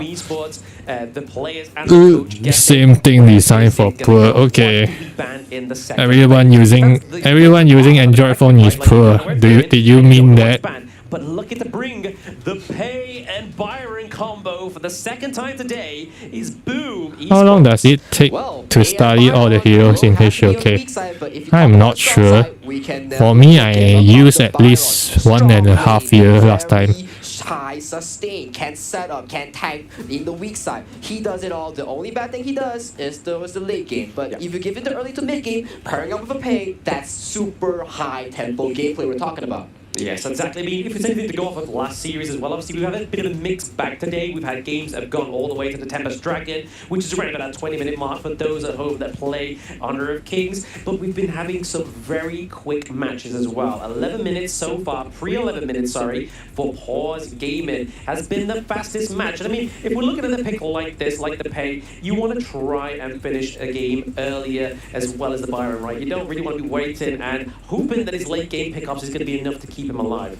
That's definitely the case. And another lone counter has been locked in for the side of Inua in the mid lane. Nua, when you cast the Infinite Fastest, when you land, iPhone or the Android, Nua which one is capable of better for using the gaming? ultimate, the long range ultimate to really snipe you down when you're landing. So the I only never target use is iPhone to commit a play flash from the games, long. that's so definitely a I'm not counter sure that about we're that. looking at from Gen G If to you mean handle PC, this role of course Toshi. Windows. Yes, but speaking of that, obviously we're looking at the second banning You phase wanna here. bet Gen on G Byron looking at some player will be solid MVP? support bans here, the Zhang Fei, the Motsu as No. well. Obviously would be a great don't even setup know for the likes of them. the Pay and the Byron, right? Getting that cannon blast would just really I allow only them know to Migi. dive in and do the damage. But over the side of Boom Esports, they know they're gonna take off Migi and Walker Toshi. and the Monkey. So they're maybe trying to say like, hey, we're calling your buff. Q1 is maybe the jungle here. Yuan is maybe the jungle here. It can still go to the roamer. There are still several picks here like the Luna, but Luna into pick. I never use iPhone for gaming, I don't know. Mayin here being locked in for the side. But I only see only Android phones got fans. Android gaming phone got fans.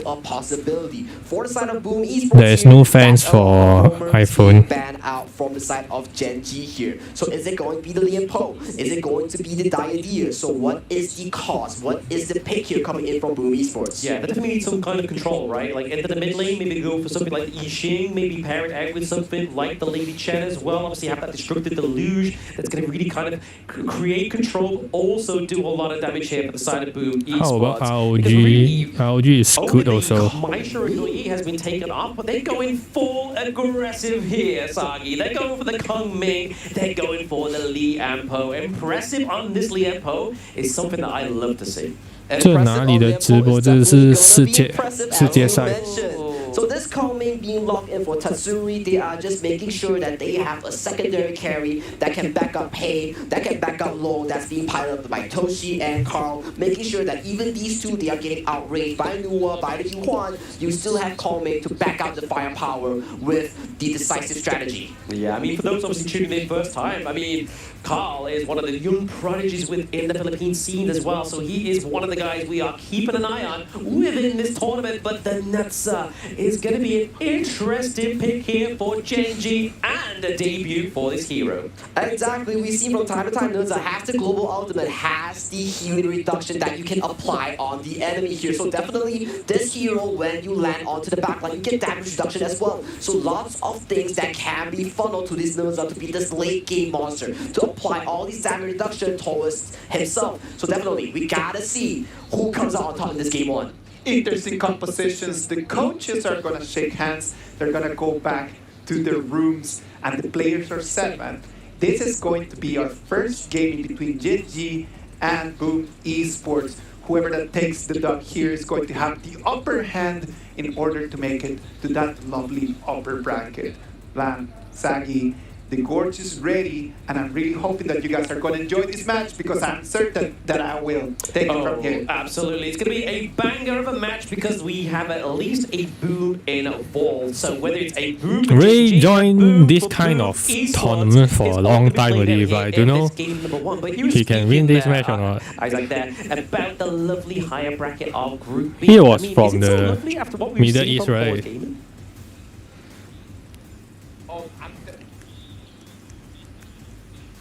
Should be Boom winning. Middle East is too hard to win. I'm really sorry about that. You know what, man? Like, it just took me a little bit of a while just to figure out the answer to that question.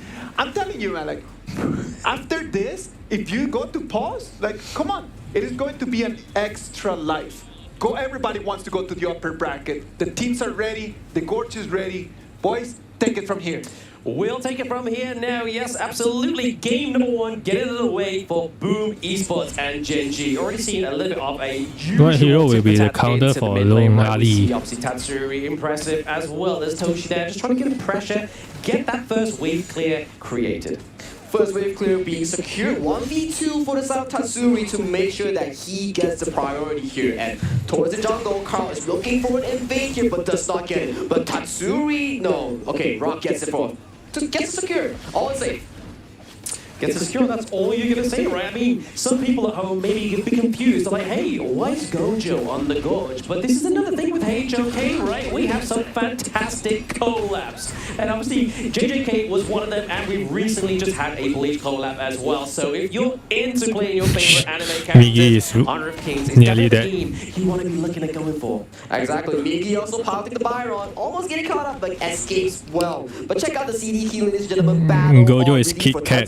Gojo is Kit Kat. You know why it's Kit Kat? Go claim the CD key right now. But talk about the game right now. We gotta say the early game coming from the side of Genji is pretty consistent. Impressive goes in. Impressive goes in with an impressive engage. The burst run does come through, and it is going to be net. So Migi goes down first. Oh, looking pretty low. Here with the emergence, he is able to get out there. Wow, this team grows a lot, bro. Traveling from the sky, landing onto to Miggy, who expanded his mobility to really catch up Inua. But Inua immediately responding to the flash and getting himself to safety here. Impressive, might be caught out here, gets chucked out, going super low, drops to Wawa on the Miggy. That's not the bush you want to be phase checking, buddy. I mean, that was definitely right. But I want to just make a little comment there. Is it a bird? Is it a plane? No, it's a rock. It's a rock. Flying in with the Nuzza. And I mean, if you're traveling some distance, that's going to hurt. And that's exactly what happened to Midgie there, right? It hurt him, and it caused the first blood. Enough damage to take him down. But right now, a very steady start here for Gen G. 1 point, we'll say 1K. I'll be charitable. 1K gold lead so far with 2 kills ahead. Wow, 2 kills ahead, and we have seen multiple times if you can submit yourself with 1 to 2,000 gold into the early game, you will have the smooth tempest. Sorry, not tempest. You have the smooth. I only know Ray and Rock so definitely, in this transition this lead towards the first Gen G objective of the team. game that's going to be spawning on 4 minutes. Potentially right. I mean, they need to set up that farm lane. They need to make sure they're able to create that pressure. I mean, we do have Toshi. It's not like we just have any random marksman. It is Toshi. But we are going to be a little bit of a divide here for the Azure goal. It does go to the side of Gen G. They have found their home and reclaimed it into a Boom Esports jungle for now. They are looking to just get out with that Azure golem. That small little dub for the side of Gen G. Rock here is having a masterclass of a game. The entire Gen G, the collective pipeline is really supporting Rock in all his invades here, and Rock coming out ahead against Carl in this jungle matchup already, a 500 goal lead. And we talk about the pay here, Blam. If pay falls behind, it gets extremely hard to pilot towards the mid-game. Extremely hard to pilot, but I mean, mighty, normally extremely hard to pilot, but it gets the takedown on Carl there. The Skyfall coming in very close. Boom, gonna lose a D. Midgie down. No, he's able to get out. Tatsuri impressive, like the true teammates they are, come for the save. Wawa is on fire with this lady. Play after play, one player on to impress, another player on to Carl, and right The now, only they're setting CC here Carl even is more Solung further and behind. then Tyre Paul. has this spawn, and Carl, you gotta think, are you able to contest this? Exactly. I mean, putting the pressure into the mid lane there was pretty good. Obviously, clearing out the minion wave as well was enough for them to try and take Nua this plus objective Yuhuan with a pair little in more lane ease. is They're gonna annoying. control Yeah, I do the agree. Gen G, and they get it. Well, first time goes over to the side of Gen G, as we mentioned here. You transition your early lead, you transition towards The the tiger is- you get the Tyrant The here. And tiger right is now, gonna we cry. are looking eye strong onto Ray right now, and Wawa in the side lane. They are looking to break through this side We're lane switching with ease, sides. thanks to this Tyrant buff. Yeah, extra bit of damage here. There going is to somebody still like, the hero chance. here of Ray. I mean, we're normally Yeah. waiting for that kind of like mid to late game where his power restarts to come through. Obviously, one of the good To things about the to come doesn't back. only just do physical damage, he does magical damage as well. Exactly, hybrid damage, but looking at mid lane though, they are looking to secure this mid lane priority. Whoever secures the mid priority gets to move first right now. Wawa with the teleport comes up on side, Carl might be danger. Emergence is coming through here. It's going to be enough just to drive away Boom Esports. They were looking to try and capitalize on that bot side of the map, but they were like, no, let's disarm the Boom. Wow. Looks like Boom Yujusu right now, they are still heads on Kaisen strong, team looking have for a bad opportunities time. across the map. But Rock Yeah. here though onto the top side. Clue, expanding the unending sorrow, escaping from danger here. But Rock is so darn tanky. Mickey goes down. Mickey died I mean, twice it'd already. be a crime to be named Rock and be soft, right? We see there with the net set, he's able to tank the damage at just enough time for his teammates to come around and then just claim the poor victim onto the side of Boom Esports. But no turret's been taken down just yet for either of these teams, but the kills are coming in thick and fast for Gen G. Exactly. Just 6 minutes in, they're already cementing this up 2.5 thousand gold lead already here. This is a statement match. Gen G revisiting Saudi Arabia, Riyadh, EWC. They are making a statement of a match. Making a statement and they need to, right? Obviously last year was not their year, but they are already looking within these 6 minutes a completely different team. I mean, in terms of teammates, they only get a trade of 1. But that enough here. The emergence coming through as well as the Skyfall. Is it going to be enough to take down this T1 into the bottom side of the map? That's going to put a lot of pressure on the Boom Esports. Just one Skyfall here, immediately making sure that Toshi has to come Byron in with here. Rock here on this nose up pick, on the last pick here Hey. that Genji drafted for them is a masterclass so far that we've seen. Yeah, exactly. He's putting pressure across the entire gorge, right? I mean, that's where Rock really wants his presence to be felt. Wow. Right? It needs to be global. Wow. That's exactly They what got that's where plan. he's able to Gen G got plan some more. But still, if you're a Boom fan, They know when to switch the lanes, bro. This is never happened in the first this pick, if he KWC. he is going to be a monster here. So definitely, we can never count Boom Esports out right now. 0-4, 2,000 gold here. Wawa though gets caught out. Oh yes, the face check is going to be enough for him to survive. Wawa goes down first, coming off the side of Boom Esports, but it's going to be Tatsuri going down as well. Mid for Clash. Is that a good trade at this point? That's a lot of damage for the side of Boom Esports being taken off the cards. And with the waves going to be removed here, Blam, the top tower has to go over the favor of Gen G. But yet again, you have Boom Esports. They are switching, they are trading towers now. It's still an even trade for towers and kills. So definitely, if you're a Boom Esports fan, it's still something to be happy about. But hang on, those guys will go to outside. The worst thing here is Nerja is too fast. He's faster than them. Is clipping his wings there, doing a lot of damage onto Boom Esports. Carl here, Toshi is here to try and save his teammate, but it is going to be Clue with the claim to the kill. Clue not giving a single clue at all for his whereabouts, immediately flashing in to save his jungler. Rock solid indeed for Rock on this build-up pick. Yep, solid. Did they ban Mice Runner just now? We've had him falling from the sky. We've had him saving his teammates. We've had him just giving up time. I think Boom here out of the team change fight, some and then players, is it? Cavalry arrives in the form of Wawa and the form of Inua as well. But looking at that Clash lane, it's not looking healthy here for Boom Esports. They really need to capitalize on that farm. No, actually We talked about this, right, Black? Miggy, Carl, on the Byron, on the pain. You gotta play the early tempo. Boom here is the one who needs early game. Gen G doesn't. Gen G, Nuwa is Nuwa and Dillinger is late game. Objectives as well. It's really the MO here for Gen G. They just don't want to give. They are not a charity. They're a business. They are indeed a business right now, and what's up to the next business is going to be another tier 2 towards the bottom side of Ray grows a lot. Right now, 4-man, both teams strong going into the bottom side of Gen G and Boom Esports. Yeah, T2 takedown into the farm lane is pretty scary for the side of Boom cannot trade towers anymore because got Nerja and Nuwa ulti. Right now, after the business is done towards the bottom side, they are knocking onto the mid tower here. But yet again, they're taking it slow. Boom can only defend. To escape. Yes, the lifeline there from the Q1, the unending sorrow is going to be enough to kind of soak a lot of those skills and a lot of the damage from the side of Boom Esports. So a great bait there from Gen G Clue. And yeah, look at the gold chart right now. It's heavily dominated by the side of Gen G Esports here. But hang on, the Impressive might be caught up. The boxers are really boxing it in. Yeah, I mean, forcing the Tremor Smash as a defense is going to be a bit of a problem here for Boom Esports when you're already kind of looking like your back's against the wall.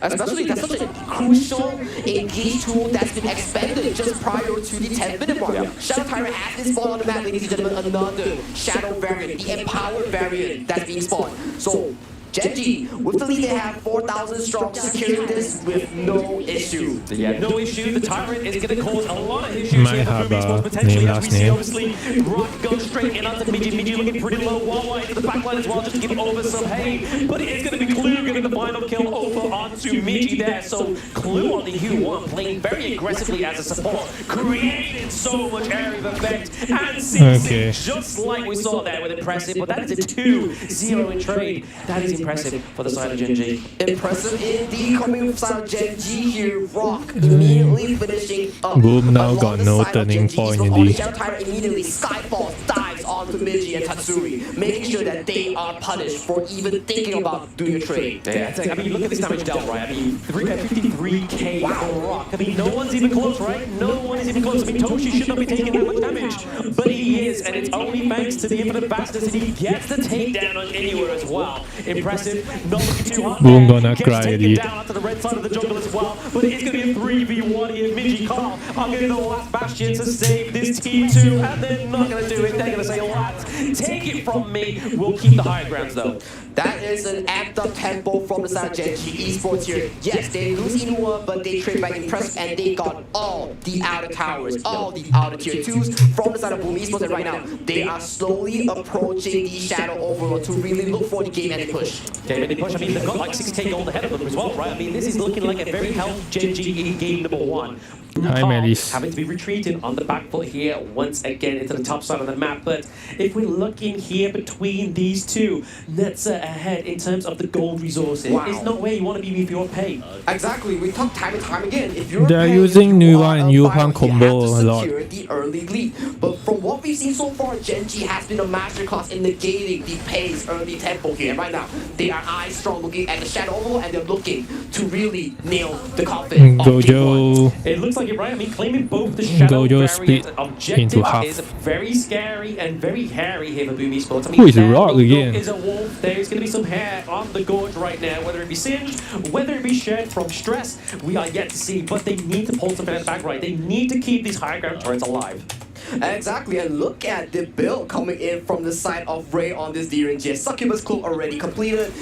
With an ominous premonition, he is a tanky boy. A very tanky boy, and we can see here. Bro, right, this you Rock token is from Dira and Chinese Dira, and another thing players. to find out for these teams, these players at home, is that extended 4th token. That's going to put some pressure on the if you are Boom Esports in this situation. Oh, It's not the this pressure guy you is need. from KSG. Exactly, and we're looking at Mickey here. He might want to look for a flash storm strike No on the wonder. spell to really look for the back. This line jungle of is Gen G Chinese Esports. They player. have to find a way with impressive or with Mickey to really get access to the backline. But right now, things are looking tough as waves are crashing strong in 3 lanes. It's crashing in 3 lanes, but I mean, here, Boom Esports does need to take a good team fight, right? Just to try and reset, but is it going to be enough for them? We are seeing a hopefully committed here. Impressive annihilation from Inua comes through, and there it is, the break of the siege from the Vanguards as well. That is a 2-0 trade right now for Gen G. Looking to try and get a kill on the board. It's going to be Tatsuri, but is it going to be enough? Infinite Fastness clears out the minions. Shadow Vanguard is approaching. Shadow Vanguard is approaching 2-for-1 exchange. Roam Boom out going of to the map. lose Mickey the impressive out of the map. 4v3 for the side of Boom Esports. Can they hold the fort? Only 30% here on the Oh, crystal no. lab. 30% on the crystal, and it is looking like this barrage could be the last. Gen G with the 1-0 victory in game number 1. Gen G coming on top in game 1, surprising us with the Naza pick, the Skyfall, making sure that every play that they commit to was coming into fruition. Ray I gotta say, finally, I gotta give it up to Ray Naza. finally They made wins, wonders. bro. It made wonders. I mean, this is definitely something they've been holding, right? I mean, yes, it's probably best they don't show all their cards yet, but if this is the Gen G we're looking at right now compared to Season 3's Gen G, this is growth. This is definitely growth here. I did not expect this kind of performance here. Look at the early gameplay here. Yes, Mickey flashing in, looking for the engage here. Rock immediately with the Skyfall. I was Catching shooting them off guard. Boom. Impressive here. Looks for a cheeky bush attempt, but gets immediately punished by Wawa. Yes, cheeky indeed for Gen G. I mean, they definitely tried on the side of Boom Esports. I mean, impressive was really trying to create those team fights that they really needed, right? To try and claim some real estate back onto the gorge in terms of gold, in terms of those turrets, but it just never was given over. Exactly. I want to give props to Wawa as well. He had such a phenomenal Miggy game feeding on the so heat much. here, making play after play, making sure that he gets these catches. He was making He got bullied. so much room for Rock to He fall. got bullied He was by punishing the Carl and Miggy for Wawa. all the failed attempts. Oh, absolutely. I mean, like I said, I want to see a game what Miggy buy. Touchdown Rock from the sky, ladies and gentlemen, and Wawa and Rock really cement themselves as the two players to really cement the tempo alongside with none other than Clue. He had a masterclass for Yuhan. Yeah, I mean, I think that's probably like one of the most aggressive support you want to play a scene, right? I mean, we've casted MKL. We've seen Wendy in the mid lane on the Hue1. It is crazy, but to play so aggressively as the Hue1 on a support is just very nice to see. It is indeed very nice to see, but I gotta say, Gen G, really well done. I gotta give props to them. I'm gonna tell you, it's impossible for us to find one player from Gen Z that was the carry in here. All of them had such a great performance. It was so interesting just to see the synergy between them that completely turned things around and did not allow Boom Esports even a chance to catch their breath. Yeah, exactly. I mean, that's definitely what Gen G seem to be doing in 2025, right? Within the Honor of Kings Esports, is trying to catch their breath, trying to find their mojo onto the gorge. And I feel like in that game number 1, they're displaying that they have found their mojo. Indeed, we were talking about, is Rock going to the jungle? Is the jungle just gonna be swapped around, like rotating around based on like whoever's available, hero's availability? But yet again, the draft has shown us from the start, Rock will be starting in the jungle, and with that, we have seen results, much more solid results compared to any performance that we've seen from the previous tournaments of Gen G. Something very interesting to analyze. There are only two players from Falcon, I think. Game, right? Like we got to see Nerdra. What about if we talk a little bit about that Nerdra? Because no one got a chance to actually play with it before. It comes in here. Wawa is from Falcon. Really available for everyone. It's available for everybody, but And one more is who? Already within day number 1 of KWC, we've been seeing picks that notoriously in tradition. Clue and Inua also best of is it? 5 or best of 7. So we see teams already. But why stops and those they are using Morocco flag? to say the least. In these best of 3, so it already makes you very excited for the longevity. Just of how because these teams they want perform to in the best of 5. be in Middle East, is it? All of them had amazing performances, but one of them stood up the tallest among them. Ray, Clue, and Wawa. Then Inu. The MVP for this game, and who else, man? Rock. Inua is from where? Like he came in that Miller draft. I remember it was like very early in the game. He made it straight to 4, got his ult, immediately just propped that. He completely vanished Boom Esports on the Clash lane. Exactly. I mean, that's what you need on the The meta, right Like, one. you need to be level 4. For you Right to one have is a any male presence on the commentator. gorge. But when you do get to level 4, your presence, your aura that you have now farmed to get to that point, you are going to be able to be here, there, and everywhere. He was here, there, everywhere. He was always in the front line dishing out damage. Just look at the damage now, 22.7% with a 35% I like Gen damage. G. That was impressive, man. That was impressive. T-shirt. Taking so much damage coming in from Boom Esports. He did not die. He stood there, and at the same time, he was still just throwing punches. Imagine, that's such a This cool guy is from hero to China, play. bro. So everyone at home, if you have a chance, I think this is go imported online, player. get in there, practice your Nerdra. It's such a cool option available for everyone at home. Nerja is Everyone from at home, I mean, China. if you keep playing enough, you may be just as good as Rock on the Netset one day, right? I mean, that is definitely going to be, if you are obviously a solo player, it's definitely something you're going to want to try and perfect, because if you don't have comms, you need to know I where that thought presence Assassin felt, Dave is right? already a but in commentator 5v5, before. It's very crucial to make sure you communicate, like, guys, I really feel like this is where we need to be with this guy. I do agree so as well. Communicating, making sure that 是 your 的 Skyfall is 就 not 是 a 摩 1v5 洛哥 dive. It's always 他们就是 not flying into 进中东的 the 中东的赛区。 And then the cavalry arrives with the Gen G bunch, making sure that they support their jungle's choices and actions. So definitely a very good display of 我也没有想到一个韩国战队会跑去投资在中 Right before we 中东 move 的 into the 战区。 PvP, let's analyze a little bit of those meta picks. Pei and Byron, they were chosen by Boom Esports. They're supposed to be meta picks. They're supposed to have an advantage in this patch. It did not work out. We talked a lot about they need to have a gold advantage at the beginning of the game. But if it doesn't happen, what to do? What is out there? Like, what are the probabilities? What are the possibilities for people to turn things around, Sagi? Oh, for me, I do think in terms of draft, when we talk about gold distribution, there is so limited resource in Heroes Gorge in Honor of Kings. So when we talk about locking that call mage as the last pick coming in from Boom Esports, maybe that's the detrimental part. Maybe they need a control mage, someone at a sacrificial lab to really provide the goal towards who? Pei, towards who? Low on players such as Carl and Toshi. So definitely making a tricore, yes, it works as a tricore, but being punished such an early tempo, drafting Byron, drafting Pei, and falling behind, that's not what you want. Wanting too many things at the same time. Do you think that was the problem with Boom Esports strat? I do think so as well. I think in terms of drafting too many carries, maybe that's where the downfall actually started to happen. But yet again, we can never count out Gen G for their fantastic performance in negating the early game of Boom Esports. All right, Vlad, do you have a different take on that, or would you say that Sagi just hit the No, note? I think it's pretty much foolproof, that one, to be honest. I mean, too many carries, too much kind of like places to put your gold distribution. I mean, you got Lung, you had the Pei as well, which really are kind of like resource-heavy heroes, and you really want to kind of like activate Lung's late game a little bit earlier, especially if the Pei is being punished as well, right? Like, Pei getting into the late game doesn't quite have that kind of side effect, and unfortunately for the side of Boom Esports, they weren't Pay able to is get that good, even aggressive King kind of wants play style him. onto the pay that they really needed.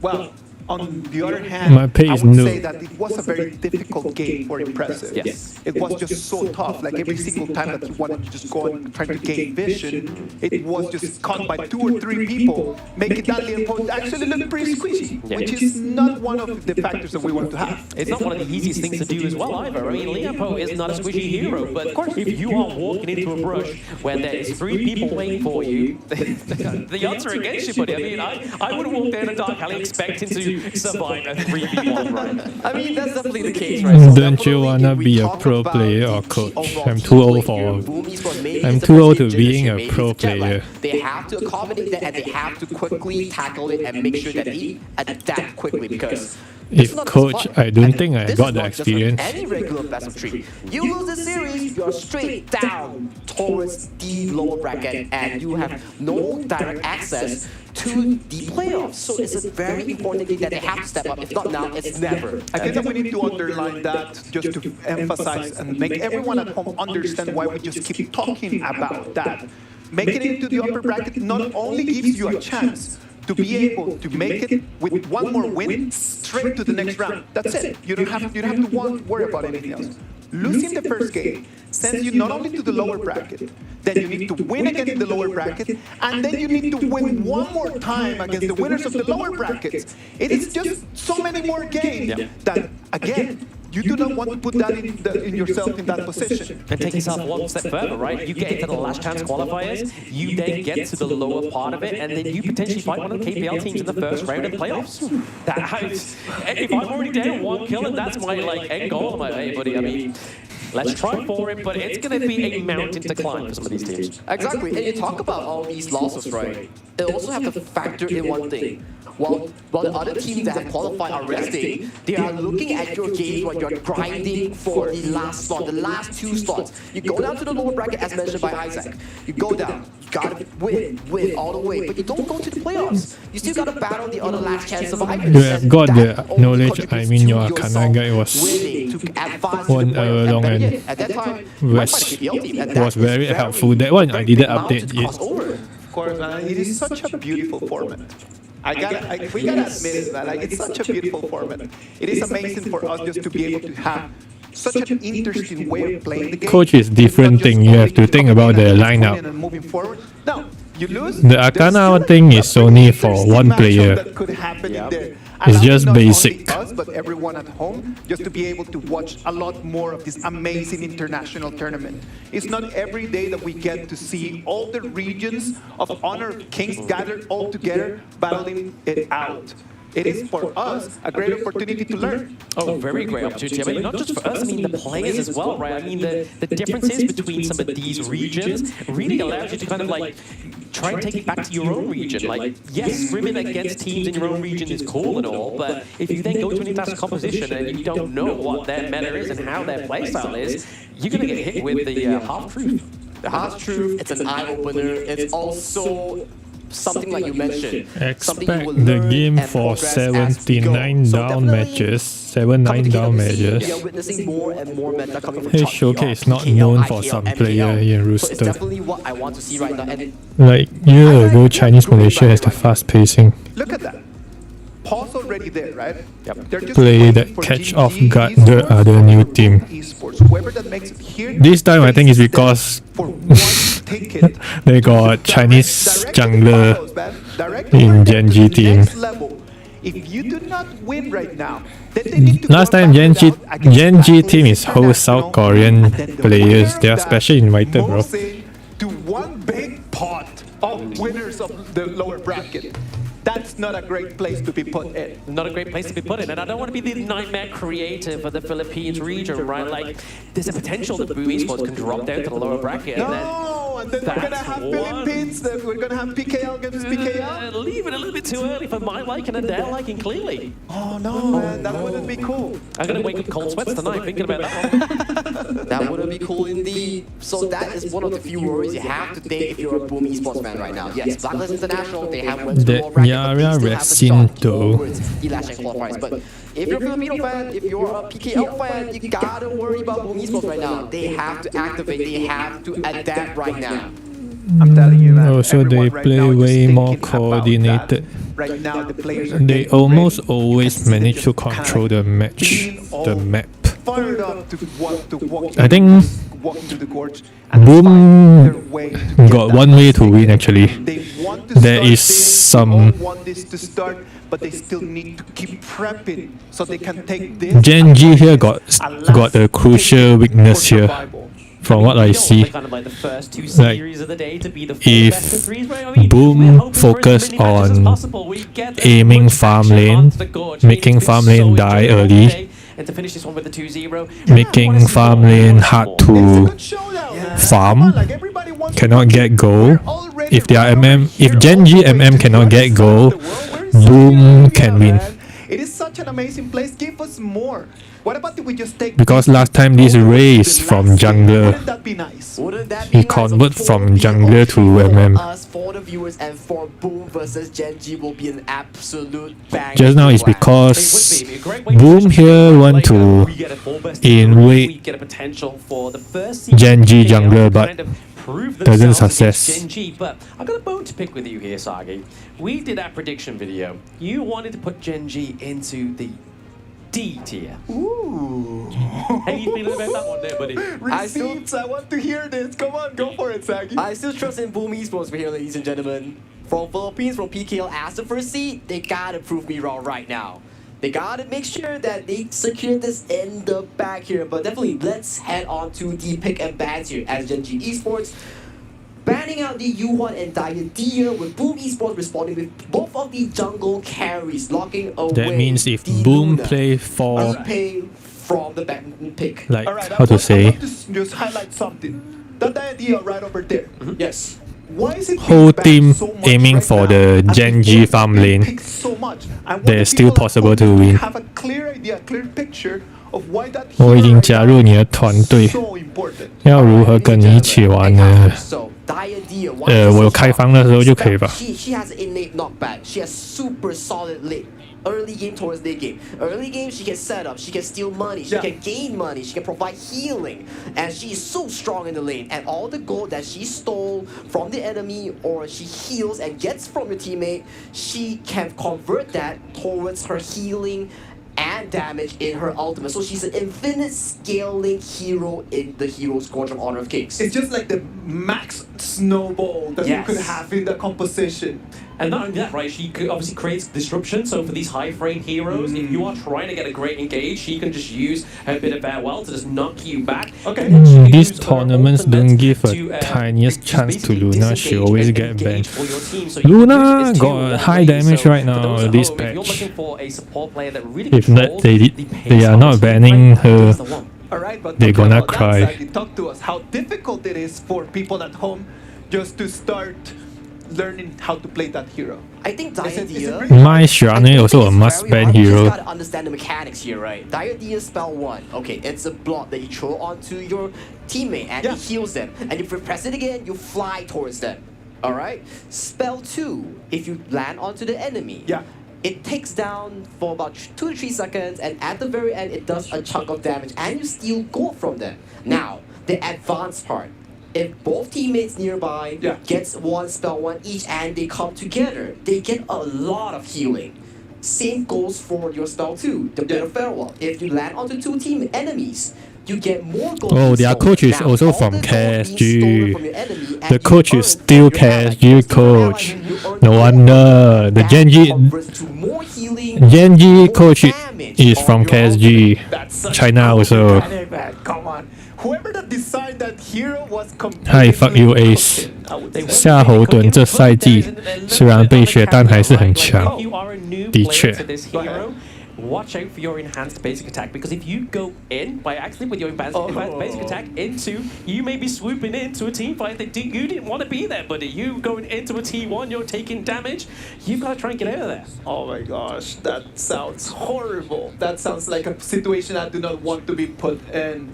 Right now we're having a little bit of difficulties. Right now we're having technical difficulties. Everyone at home, hold it with us. We're gonna try our very best just to get back into it really quickly. Why Talking Lung about and this, Outrun are not? we have They are not we're meta back. this season. That idea right over there. They are not and meta this talk a little patch bit already. about the picks that we already have, as we are already halfway through the BP. Okay, here's the thing. Arlie is a mechanical difficult hero right Yes, here. Is yes. it going to rock or is it going to rain? That's the interesting thing, right? I mean, we've seen Ray always, when he goes for the marksman within the team of Gen G, he likes to go for the D-Ranger, which we saw. Again, D-Ranger, not to kind of undersell him, he is a great marksman hero, but he does definitely require less than the Arlie. So yeah, it might be a good observation here, and obviously with Orgrim being picked up, it could be Ray into the jungle. Okay, so let's talk a little bit about that. Does that mean that the players inside of Gen G can just kind of like switch roles? They switch like around. that? Yeah, that's And it. is that something common that you can see? We see it mainly within Gen G. There's no real other team 想 that 在 gets to 世界 qualify 赛 to 看到 this 老 stage, 夫 yet that we know 应该 of. 没有 Obviously, 可能了 Hurricanes being a 吧？ MOBA for all, you may be a grassroots team that can get to this way. 回不太 We have 脱离 teams 版 like 本了。 ACT that get to KWC and could be the same the next Gen G. But as I remember America won a math competition against China, but the American participants were also Chinese. Gen G The and fuck? Boom Esports, the Gorge is ready. I know that everyone is counting the seconds for this. Is it gonna be Boom Esports? It's gonna be Gen G. Boys, take it from here.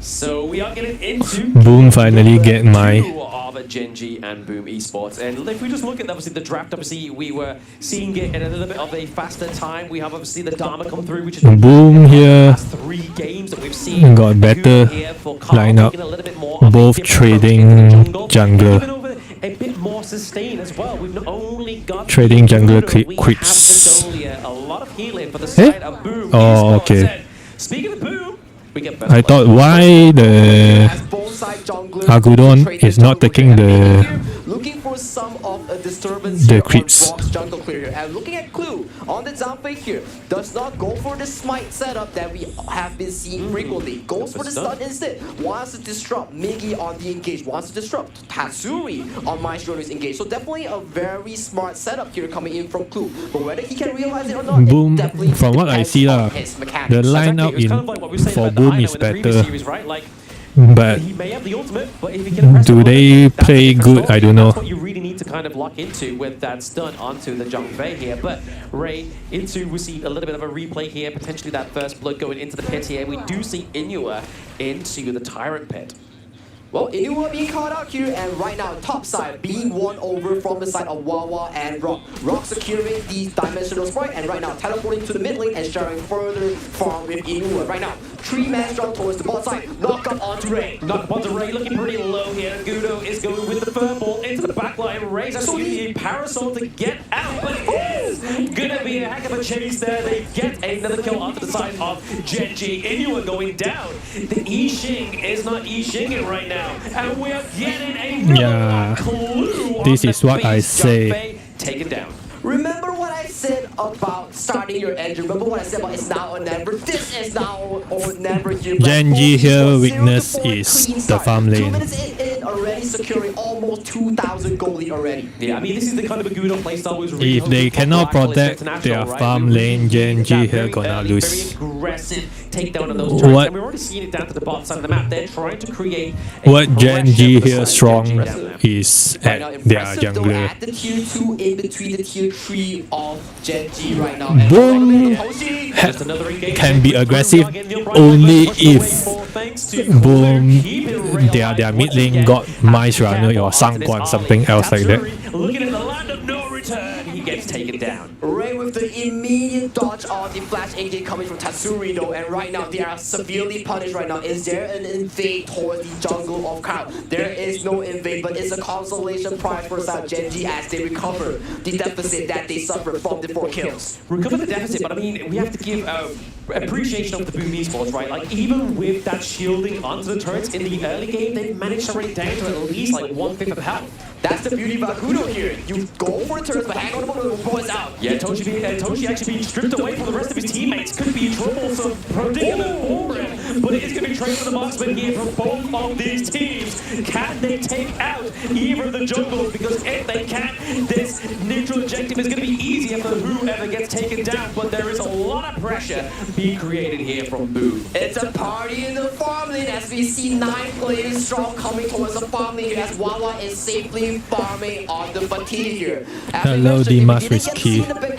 Fatigue has been one of the most consistent picks today in first in KWC. Yeah, a lot of weight on Wawa's shoulders, right? I mean, he knows that it's a 100% win rate, so if it's a not careful, he could be the first smidge the blemish on the record for the Vati at this point. But Boom, for the first time within these 2 games, gets a neutral objective. 还好，还是可以打的，没有到很差。We see a rotation coming in from Toshi, securing the Crimson Gold towards the top side here and taking farm in the mid lane here. Yet again, the bot lane tower, farm lane tower for South Genji is still standing strong. 有张飞，有一星，你要打反打都很好打哟，没有到很差，伤害不够。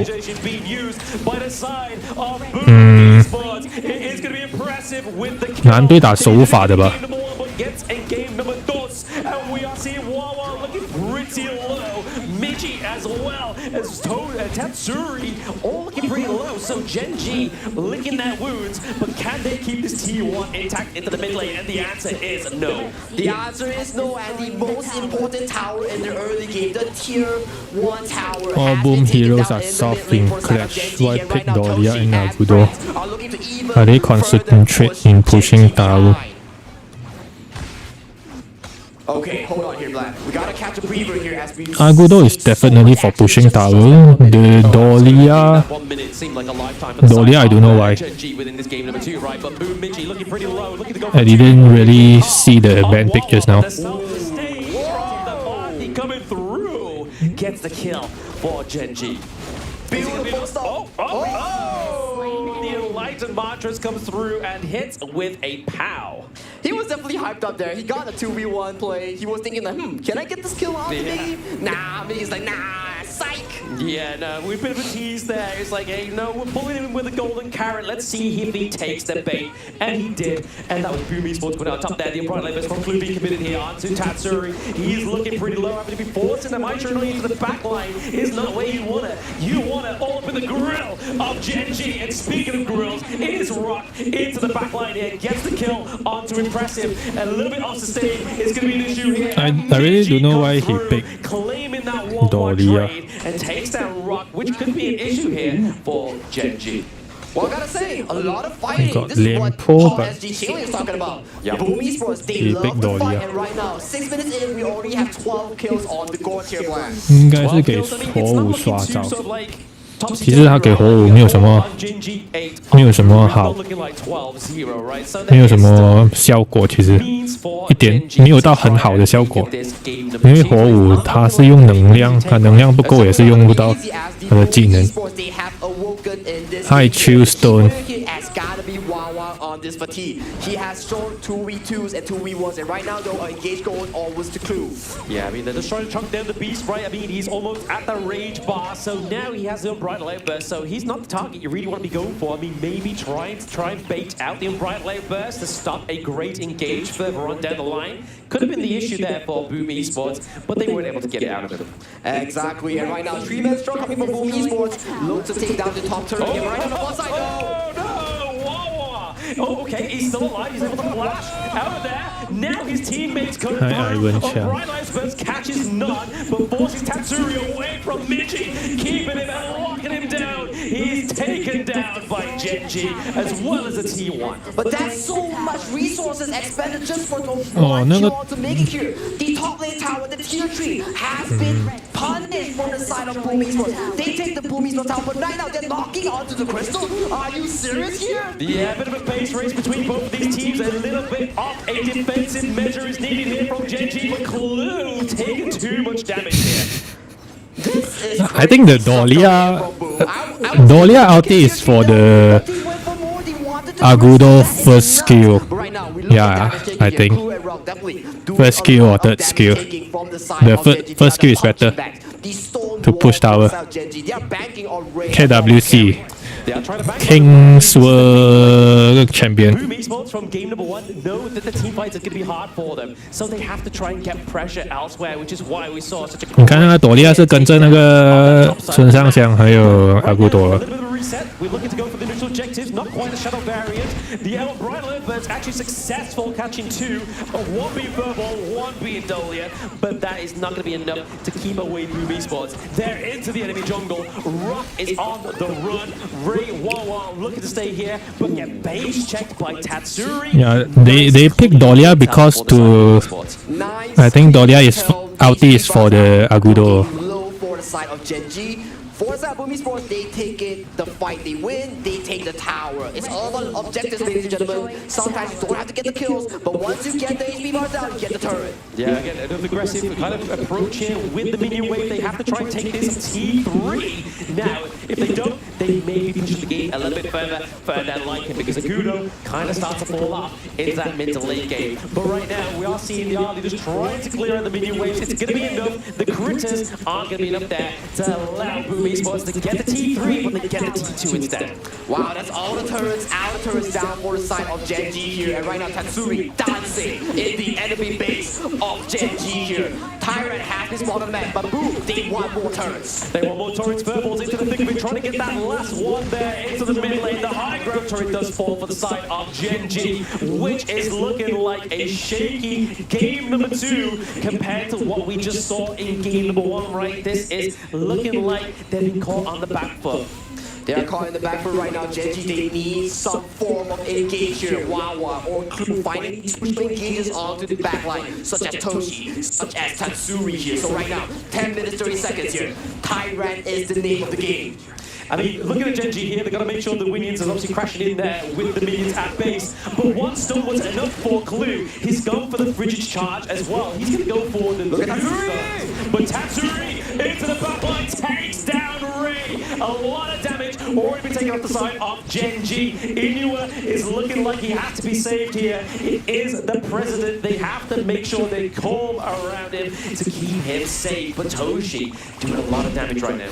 Boom Esports here, they do not want the objective. They want the game-winning push right here. 15 seconds on the clock for Ray until it's respawn here. Do you have enough time here, Boom Esports? I mean, they've got to wait for the minion wave at the top side of the map to come through, so they are able to take down the minion wave into the mid lane. But Boom are looking not to take the pressure off here, and they decide, you know what, guys? Shadow Tyrant, Shadow Overlord is now up. Let's go and get one of those. Let's get that final nail in the coffin. They play it smart, they play it clean. 3 tier 3s down, empty towers coming in from Genji here. So right now, Boom Esports, they're looking for a fight. They're looking for a fight. The kick up there, the Kachusa's coming through. It's going to be enough damage onto Clue. Not quite. He looks like he's barely been scratched, but Miji on the other hand, he's trying to get it. Genji loses. Rock pays back that favor. 2-1 trade right now. The crucial pro control from the side of Genji is not going to be enough there for Boom Esports to stay away. They are looking to make sure they meet these minions right now, because it's currently looking like a 4v3. Hellfires are blinking low coming in from Carl and Toshi here. Are they seriously going for this push, or are they looking for the objectives here? Shadow Barriers has to be touched. Tatsuri goes in! Yeah, Tatsuri has to get in, get out, but Ray goes down again. This is looking very hairy for both Inua and Clue, but they're going to try their darnest to keep the minions from that crystal, but crashing in is going to be the minions. But we are seeing some L's being taken here by the side of Boom Esports. Impressive, going down, and we're seeing Wawa, he's diving a little bit too much, lost into the sauce. It's going to be Genji Wawa. They are still fighting. It has been 2 solid minutes here. Boom Esports They bringing can take the PKL, and they are looking to knock out the crystal. Oh, they want to win Genji bring it to first. victory. They say 3 is the magic number. This is the 3rd minion wave to come through, but trying to keep them away, but they are going to take down the Crystal. Rock is crying there. Not out with a clean 2-0. They are back in the race. Genji won the first match, and they lose the second match. They are back online after game 2. Back online. Wow. Game 2. Great game 2, that one. I mean, definitely the performance that they needed, right? Yeah, Genji weakness is their farm lane. Esports here, we were talking, if it's not now, when will they show up? Right now, game 2, they come in with a different style. They were not playing tempo, they were just playing fights after fights after fights, playing with the Agudo tempo, playing for turrets, playing for these crucial engages. Tatsuri on the Maestro lane were definitely the key difference maker in all these engages. I mean, not only the players is going to be the thing that's changed the whole interaction here, but maybe the reality check that we gave them on the desk, right, going to that lower bracket, maybe it was enough to scare them. I mean, definitely going to low bracket, losing out the direct access to the playoffs is definitely a shocker or a nightmare here. So definitely, the coach probably head on to the back and say, hey guys, this is not you. Brush up, freshen up, drink some water, and let's go again. Exactly, that's it. Get your fruit in, lads. We've seen quite a few of the players eating some bananas before this game number 2, and then the potassium is clearly what they needed to get that game 2 victory, because they were thinking smart, they were thinking fast, and with the likes of the Agudo and the Mai Shiranui, they needed to operate this one fast. Indeed, and look at all these plays coming in. This is one of those games where we have zero focus on the objectives. It's just fight, fight, fight, fight. And look at this. This one, they got Ray, and right now, they were knocking onto the Crystal. They just kept fighting. Look at this. Fights after fights after fights. Genji respawns, we fight again. Wawa comes out, looks for Tatsuri, looks for Toshi, flashes away, and look at this. Miki was getting a big engage onto the backline, and they were looking for the turret. Look at Toshi, he's still fighting. 感觉他们阵容伤害不够。除了张飞以外，都没到特别弱。主要是他们这边的这个草草切不了那个。切不了孙尚香。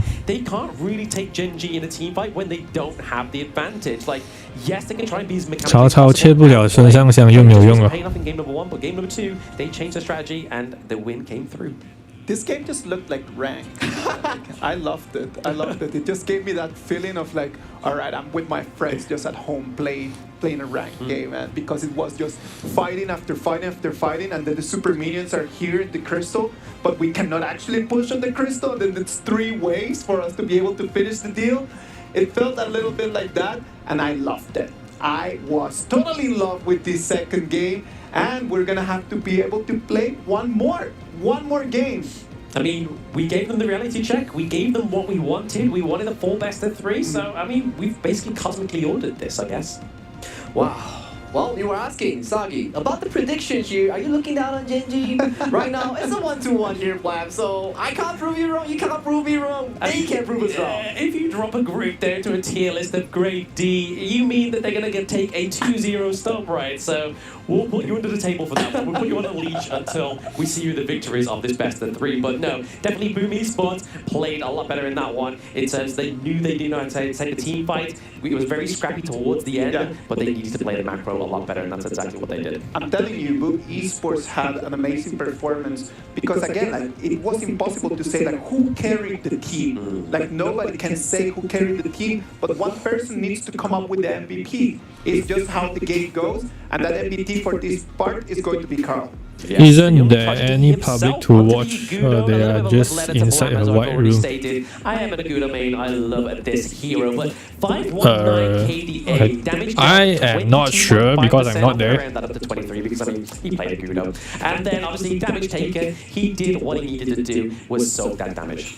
And this is what we're talking about, the Agudo pick. What Blacklist couldn't really execute was all these early pushes. You excel the early game, you make it fast. Maybe they will fight. The group stage, they are in white room, and the top 4, they only will change venue. The game plan was for Boom Esports, and they executed it flawlessly. Not really, but it was within their comfort zone. Sandy mentioned something very interesting. Oh, I see the seats are below the commentator. I think 2,000 gold advantage at 2 minutes. Yes. That's 1k per minute, and that kind of speed is not seen every day. It's not seen every day, and I mean that's the kind of rate of investment I want to see, right? Like rate of interest. Like if I can get 1k per minute, sign me up. But they like, I need you on my team, and we need that every game. Because I mean, we're going to see teams that are able to do this effortlessly within the rest of the tournament. So they need to be able to do this, right? To be able to go toe-to-toe with a lot of these teams. Exactly, and Boom Esports definitely, they figured out the Gen G playstyle, but yet again, this was Gen G putting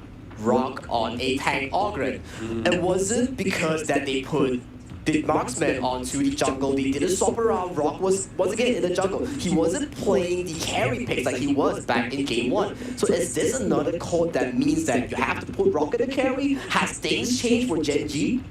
A lot of questions are being posted right now, and I know that everybody wants answers. We're going to talk among us a little bit to research, to try to find those answers, and we're going to bring you those answers back right after this short break.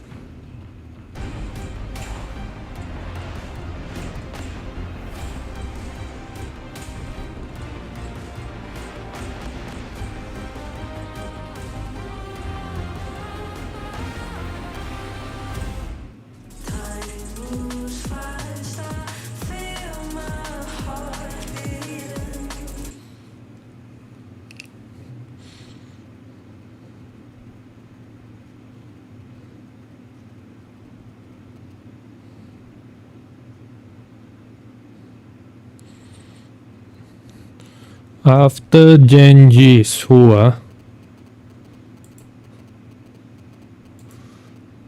Oh, this is the last game.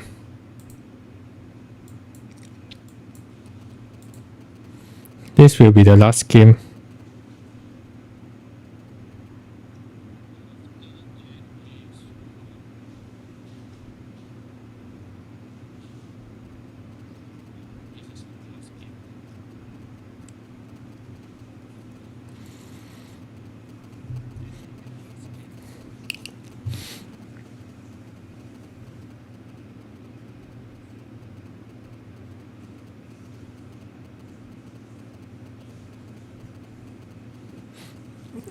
After this game, I'm gonna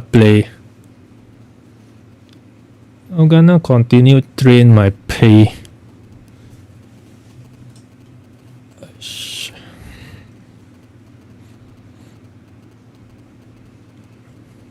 Shop play bin.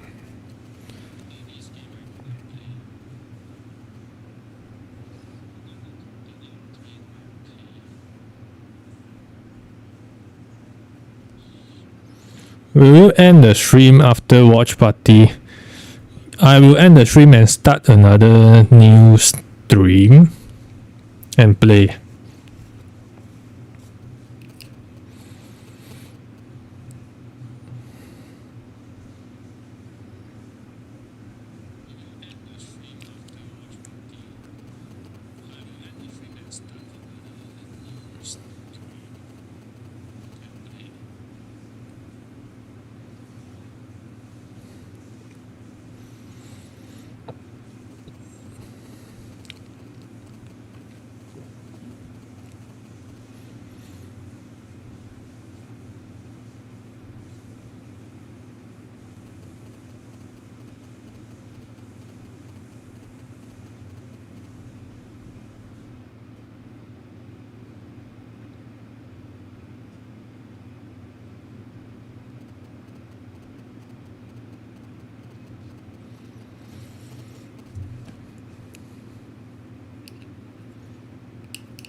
How to get limited time tokens? You will get in the box actually sometimes.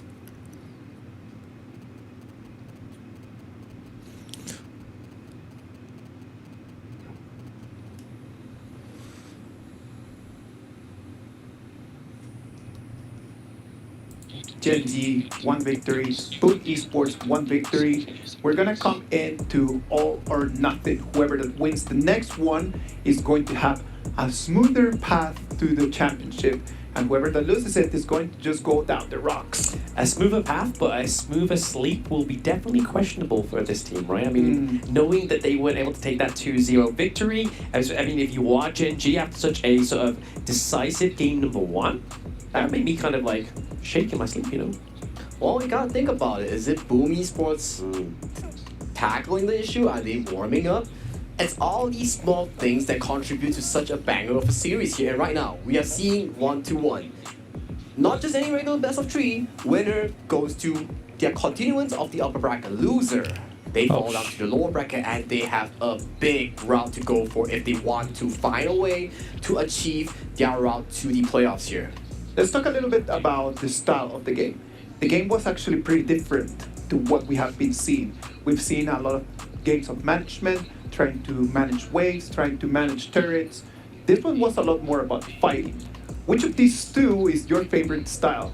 Do you want more fights, or do you want a little bit more of the tactical approach to it? Well, I mean, I'd rather get the tactical approach thing first and then take the fights. That would be my kind of like optimal thing, so then you know you're playing at an advantage. Whereas we saw Genji was still taking the fights when they didn't have a clear advantage. They didn't have a wave clear. They didn't have the wave to push for them as well. So it was kind of just like they was taking it at the invitation. It was just like, you know what, they want to fight, let's give them a fight. And to me, that's very risky. Exactly. And looking at all these players right here, they're all geared up and ready. But you gotta talk about these styles right now that Isaac mentioned, right? It's like, okay, which of these styles that you like? For me, the viewers, of course, they like the fighting styles, right? For us, we are okay with both as long as we get the cast for the viewers here. And what else? Is the final pick and ban for today's best of 3. Genji Esports blocking away the Ali and Zhang Fei, while Boom Esports, once again, the same draft blocking away Luna and Pei from the hands of Rock. We won't be able to see Luna today, man. Come on, what's going on? I want to see that Luna fly around. I mean, titling games, Moonblade, maybe we need the games a little bit later, so when the moon comes in, maybe Luna comes in. True. Alright, so Byron being picked up for the side Genji Esports here, making sure that they have a solid class lane here. For those who don't know in home, Byron is a solid class lane due to the fact that he has amazing laning, amazing sustain, but he somewhat falls off towards the late game here. For that Boom Esports here, they repeat Genji's success in game 1. They pick up the Yuhuan and Mayin as their offer for the counter pick. Exactly, I mean, they're definitely playing them at their own game, right? Obviously, Hugh won a second pick. They are looking to just go, like, lock that in with the flex, but we're going to get another bit of the power coupling, right? The Liang and the Princess Frost. Not quite the Byron and Pei approach, but it is going to give Genji a lot more control into these team fights. And I'm loving the fact that Boom Esports is actually swapping out Tatsuri and Toshi here. Toshi, he's taking on the role of having to win the laning phase. Once he cracks Ray in the lane, it gives so much space for Carl and friends to really move around Hero Scorch and get these objectives that Boom Esports really need to facilitate these team fights. Exactly. I mean, we've seen it actually. I think this is the first ban of the day for Fade. Yeah. So maybe they were hinting at the Fade come through. Obviously, Fade has been reworked recently, and he now basically has a second execute with his ultimate, right? Like, no longer are you just slowed, you are literally status and then crushed.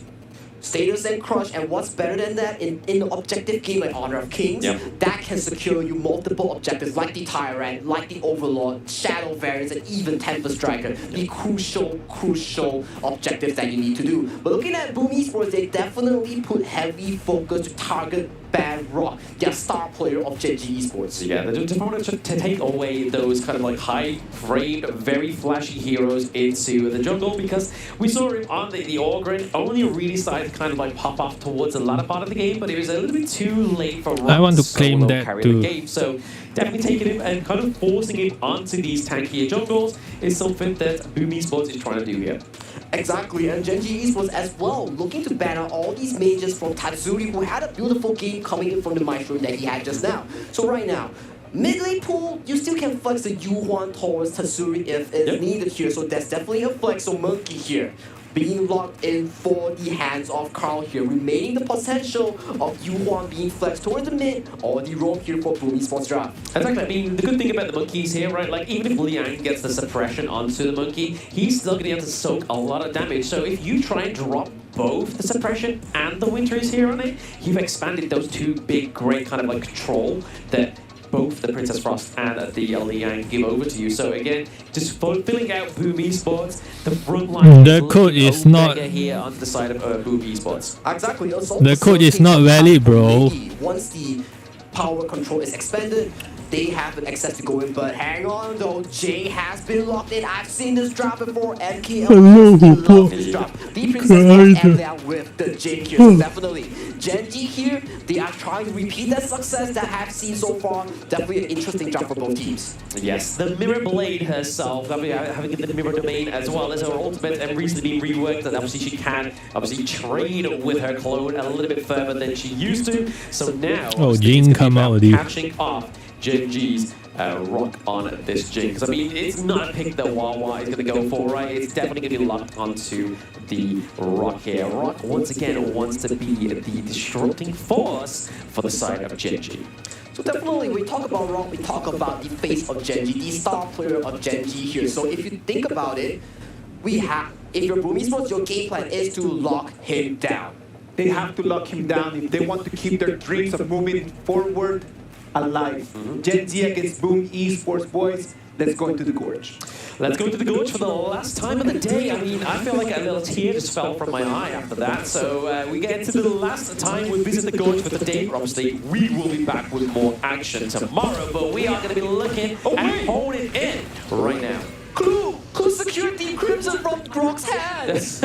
Okay, it's still okay because the EXP does go over to Rock fully because of the roaming item, but still that's so crazy coming into the first minute of the game here, Black. I mean, they were one game up, right? So these kind of mistakes are going to be made, unfortunately, for the side of Gen G. So that is just a unfortunate consequence of popping down your little AoE, little book zapping away. But a very interesting strat coming out from Gen G here is that they do a double roam style. Yep. Yes, the Princess Frost is babysitting Wawa in this lane, while Kluk here is making sure that his jungle gets the fast clear, and the mid lane, the core roll, the 4 minions that we have is all funneled to the 1 carry Rock. Yes, exactly. I mean, they're definitely making sure they make it ends me with those 4 minions, right? They need to make sure that the rest of those resources do go over to Rock on the Jing here, but like you said, the loss of the red buff here, the crimson buff, that means extra damage in the early game, and the faster wave clear is not going to come through for Rock. Well, as long as they are not fighting and there's someone to actually help Rock clear out this minion wave, I think that's still fine.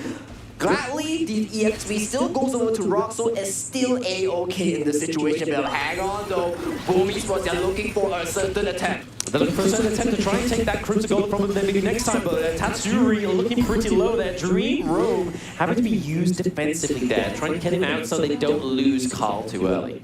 It's still pretty okay coming from the side of both teams here, but a gold card being landed onto Ray's face right here, and he gets poked down. Gets poked down, but I mean, he does have Inua here as well to aid him. Obviously, the Frigid Prison isn't quite going to lock down on Satoshi. He has, obviously, a very high move speed, especially with the passive of the D-Ranger as well, right? Like, if you stack up those 5 stacks, he gets that movement speed increase, which is going to make it a little bit more slippery to lock down with the Princess Frost. Exactly, and every 3 hits coming in from D-Ranger tokens, it's an empowered token where it has advanced range and applies slow as well. A small freeze coming in from Toshi here, making sure that if Ray wants to farm these minions, he will have to overextend himself, and Tatsuri and President are there to lock him down. But hang on though, top side though, Clue is level 4.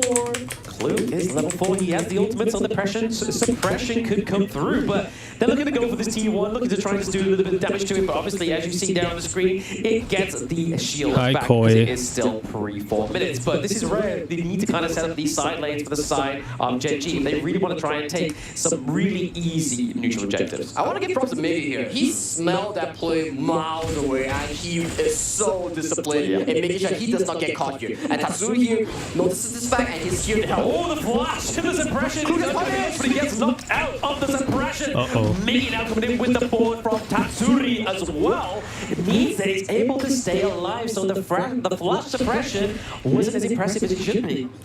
We keep saying that Boom is a heavy fighting team, but that reactive play coming from Tatsuri was beautiful. They read that so well, making sure that Miggy came out alive, and they expended so many spells on Miggy. Yeah, so many spells for Miggy. I mean, it's what you kind of really want to do here, especially with Gen G strat, right? You want to make sure that you're getting all those skills off before you take the next team fight.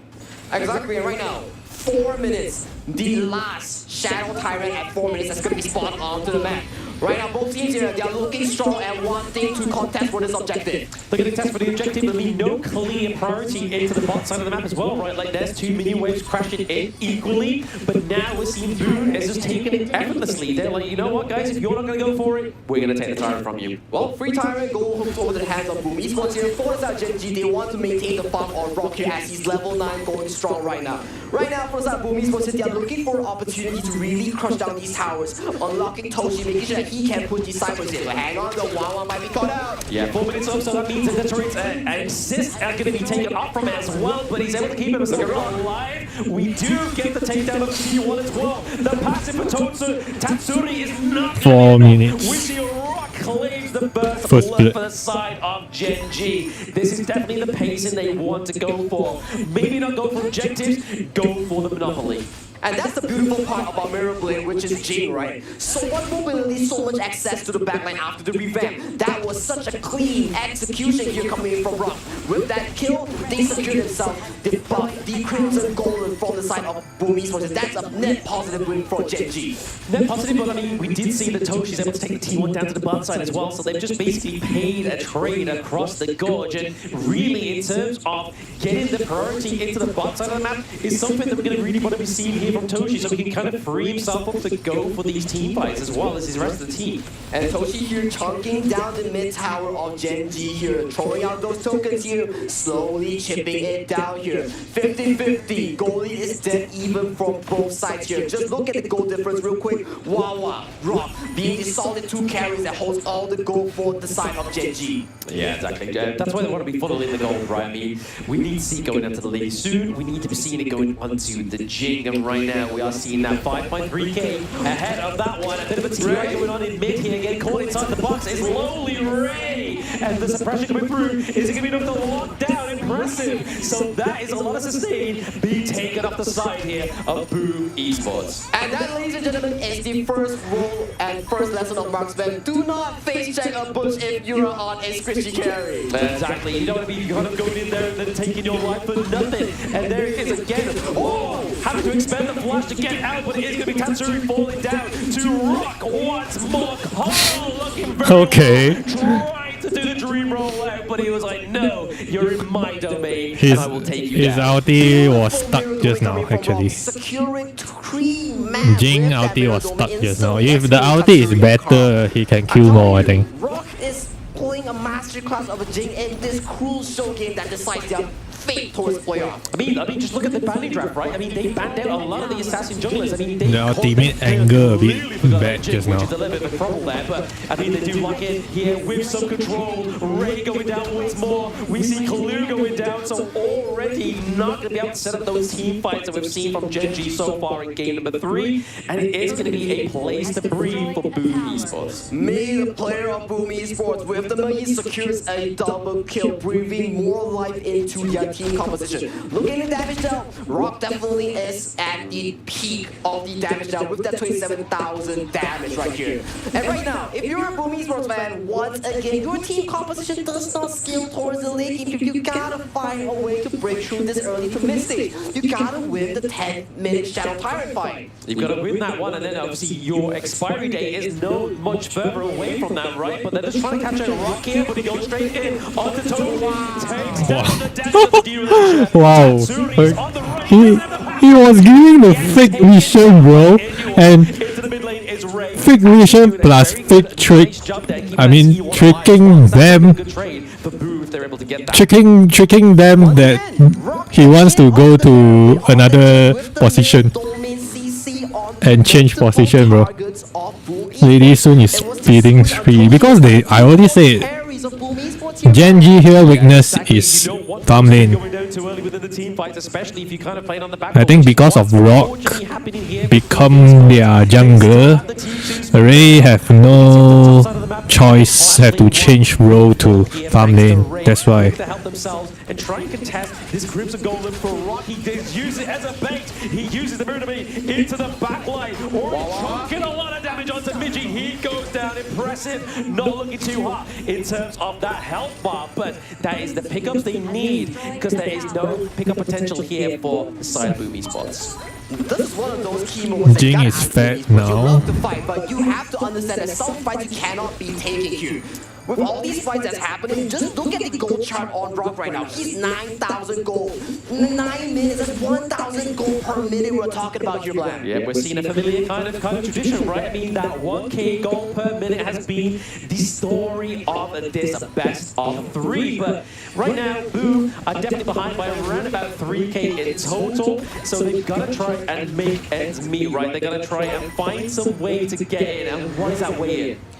In my opinion, this team, if Boom Esports wants to look for any form of comeback, it has to be from Miggy or Carl, looking for these big engagements with their skill sets. Miggy looking for the 3-man knockup. Carl looking for the big dream roll here.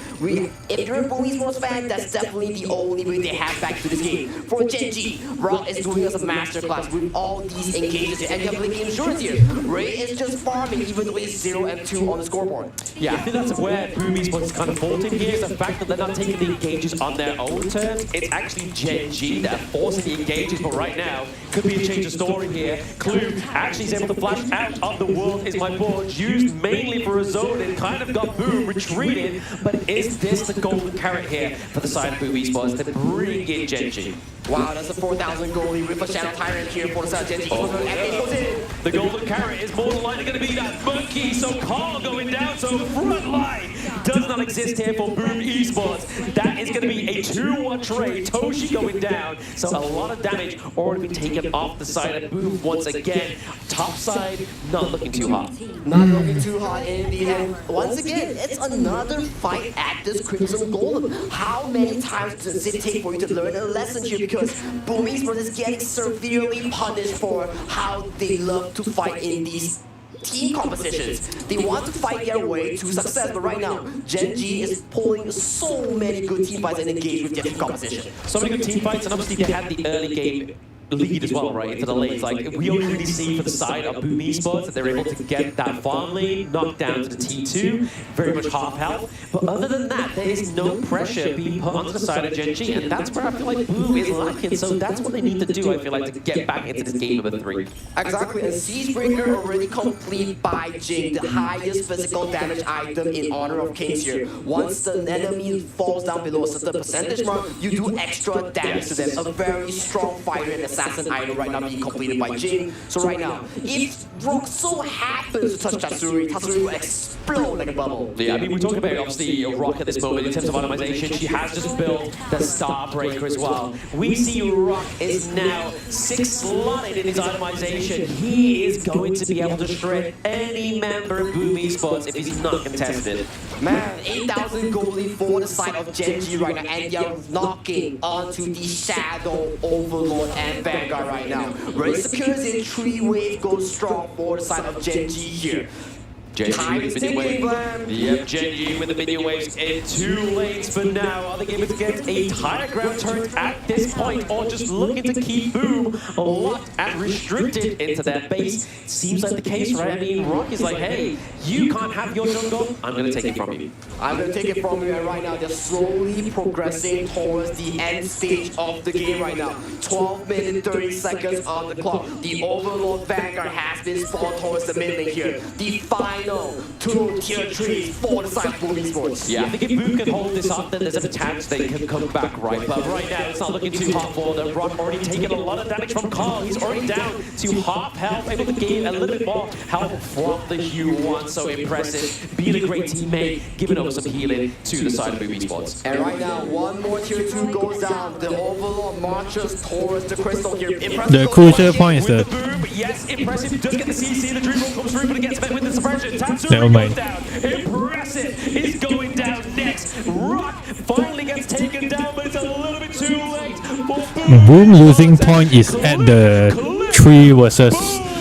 1 Jing. That point they lose. This time, Genji takes the Boom. Genji takes Boom 2-1. Match masterclass performance by Genji and Rock. Rock was so detrimental with the Mirror Domain on the J Mirror Blade. That was such a hero performance that Genji needed to seal the deal and advance further to the upper bracket. Exactly that. I mean, this has been a year in the waiting, right? We said this into the introduction.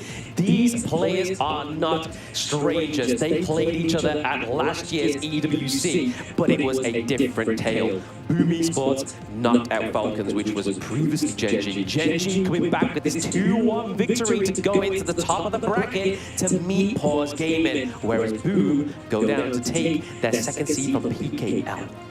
Wow. PKL Grand Finals being repeated at the lower bracket of KWC Group A here.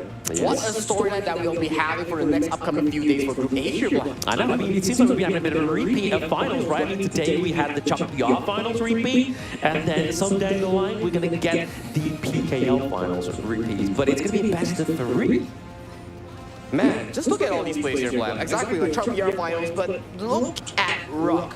Literally, this man is doing it all. He's soaking damage. He's looking for these big engagements. And once again, at the Crimson Golem, once again, a fight breaks out. This time towards the favor of Boom Esports here, but yet again, look at this. Once again, at the same spot, Rock looks for the big engage, and he nails it with a rampage Philippines here. versus Philippines lower bracket. To tell you what, I mean, what is it to tell? There's just so much damage coming from Rock, right? I mean, what? At this point in the game, he was almost 6-slotted. I was obviously trying to build the Star Breaker, and we saw the potential of that item just melting through Carl towards the end there. But the suppression, even though faltered to begin with, even though the mistake of taking the Crimson Golem from Rock, and as well as obviously the flash suppression being extended and not actually hit it, still meant that Genji, with those mistakes, won the game.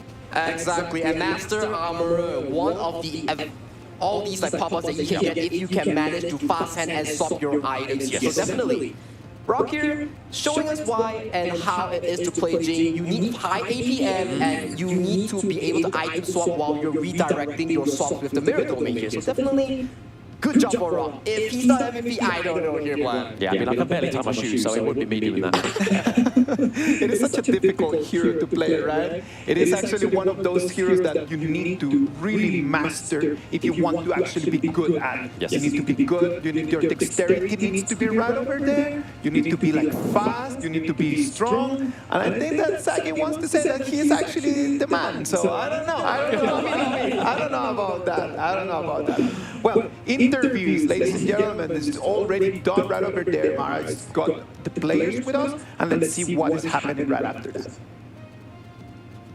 We're here with Ray, very happy right now with that win. You guys had a dominating Game 1. Game 2 was a different story, and I think something must have happened in that dugout. What happened there? Because coming back to Game 3, you guys gained I'm gonna end stream soon composure, and start a new stream. Game 2. So tell us what happened behind the scenes.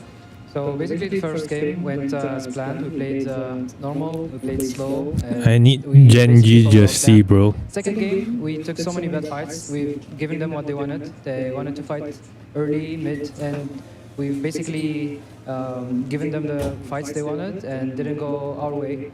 Game 3, we decided to calm down a bit and follow our plan and play slowly. And as long as we go through the early game, it's going to be a good game. And even though it wasn't so clean, I made some silly mistakes, but it went well so far. You played well, regardless. Now tomorrow, you're going to be going up against Paws Gaming. If you saw their game earlier, they did spectacular. And you're going to go up against them. What do you have to think about for tomorrow? We just watched their match earlier against Blacklist, and they were definitely surprising us with their performance, so they're not to be taken lightly. We're going to prepare for them, we're going to prepare for our match tomorrow, and hopefully the best wins. Let's do a bold prediction. Bold prediction. It's going to be best of 3. How is it going to go? I would guess 2-1 for us. 2-1. Let's manifest and see how it's going to be for tomorrow. But for now, take a break. You've earned it. Congratulations. We're going to head back to our casters. Lead the gorge. Thank you very much, Mara. Thank you very much, Genji. Qualifying to the upper bracket and sending Boom Esports to lower bracket. We're going to see that PKL final just be relived again. but this time for the last hope to move forward. We saw an amazing game right over here. Gen G, all the 5 players were amazing. The MVP can be only one of them, and that is going to be Rock. On that G, it is gonna be him, man. Like, it was amazing. It was an amazing performance. Amazing indeed, but solid as a Rock was a Rock with MVP back-to-back. Obviously, both of those teams that he did have, it is going over to Rock with the 7-1 for KDA. The damage dealt is 34%. And again, I'm going to be charitable. I'm going to round that up to 35 because, I mean, why not? Why not? They played a fantastic game, and the damage taken is 24.1%. So still quite a lot of damage taken, but thanks to the reflection of Jing's kit, he was able to do that. He was taking all the gold, and he was really pumping out the gold to damage ratio and gold to tank ratio. He was definitely the man to really funnel gold into, like we saw from the start of the game. They situated the mid lane towards the Clash lane. So they formed a pack. They were, while it was being held on, he was assisting to clear out the waves. And what happened to the mid lane? Although, yep, Clue did try to steal away the Crimson, but it's a-okay. Although the gold was still funneled to none other than Rock. And after that, Rock really popped off with all these engages with the remote domain. And in the end, he was really the playmaker, and he really nailed the coffin for the series. It was clear what the team wanted to do, right? And it was a clear path into what they wanted to do, which was that victory. That victory puts them completely in a different level. That's going to put them in the better place for the bracket. It's going to put them in the way of how the winners want to be looking like. Paws Gaming against Gen G Esports on one side, and then on the other side, Blacklist International against Boom Esports, man. Yeah, I mean, at this point in the game, we have got, obviously, PKL. They sent 3 representatives. We're already going to be losing 1. Man, we did not think this. We, from the first seed of PKL and the second seed of PKL, going against, obviously, regions that they aren't really practiced against other than Gen G. I mean, they schooled these boys in Season 3 Invitational, so this seems very personal to me. Well, for me, it's definitely a sweet revenge coming in from Gen G Esports. They definitely deserve the win today because Honor of Kings is a forever growing game, evolving day and day. There are strats, there are players with capabilities on today, but tomorrow is a whole new different game. So we definitely need these players to really evolve. And today, who evolved? Gen G Esports. I'm telling you, man, like Gen G Esports, from what they showed to us in these 3 games, they're contenders to go out round Paws Gaming and then just taking that ticket into the next round. At the same time, we had action from a different group besides Group A today. At the beginning of the day, we were able to see Group B, where Dominator, Esports, and Team Vitality, they just fought over there as much as they could. And Alpha 7, Esports, and Loops did exactly the same. Did exactly the same, but I mean, this is now what? It's Indo against Brazil. It was both Brazil against Brazil, Indonesia against Indonesia. Now it's going to be a mix of flavors, and I'm not too sure who's actually coming out on top of that one. Okay, guys, I'm gonna go and Team Vitality definitely looks strong. I'm gonna end this stream. Zan came up clutch. Zan with the Marco Polo came out another stream. extremely consistent towards the end of the game. And I gotta say, it's definitely gonna be I'm an going to absolute play. banger if we do see them play, but we have other groups as well, right? Oh, come on, we have action from Group C and Group D coming in tomorrow, man. And that's going to be amazing. Guys, It's gonna see be you at the same later, time guys. today, and I hope that everyone at home is still going to be online, right? We're going to have amazing matches for tomorrow. As you can see on your screens, we're going to have Group D and then Group C. I'm going to create another Starting stream. off the day, it's going to be APG from the MKO region going against the community team from the PKL. This is a team that made it all the way from the Open Series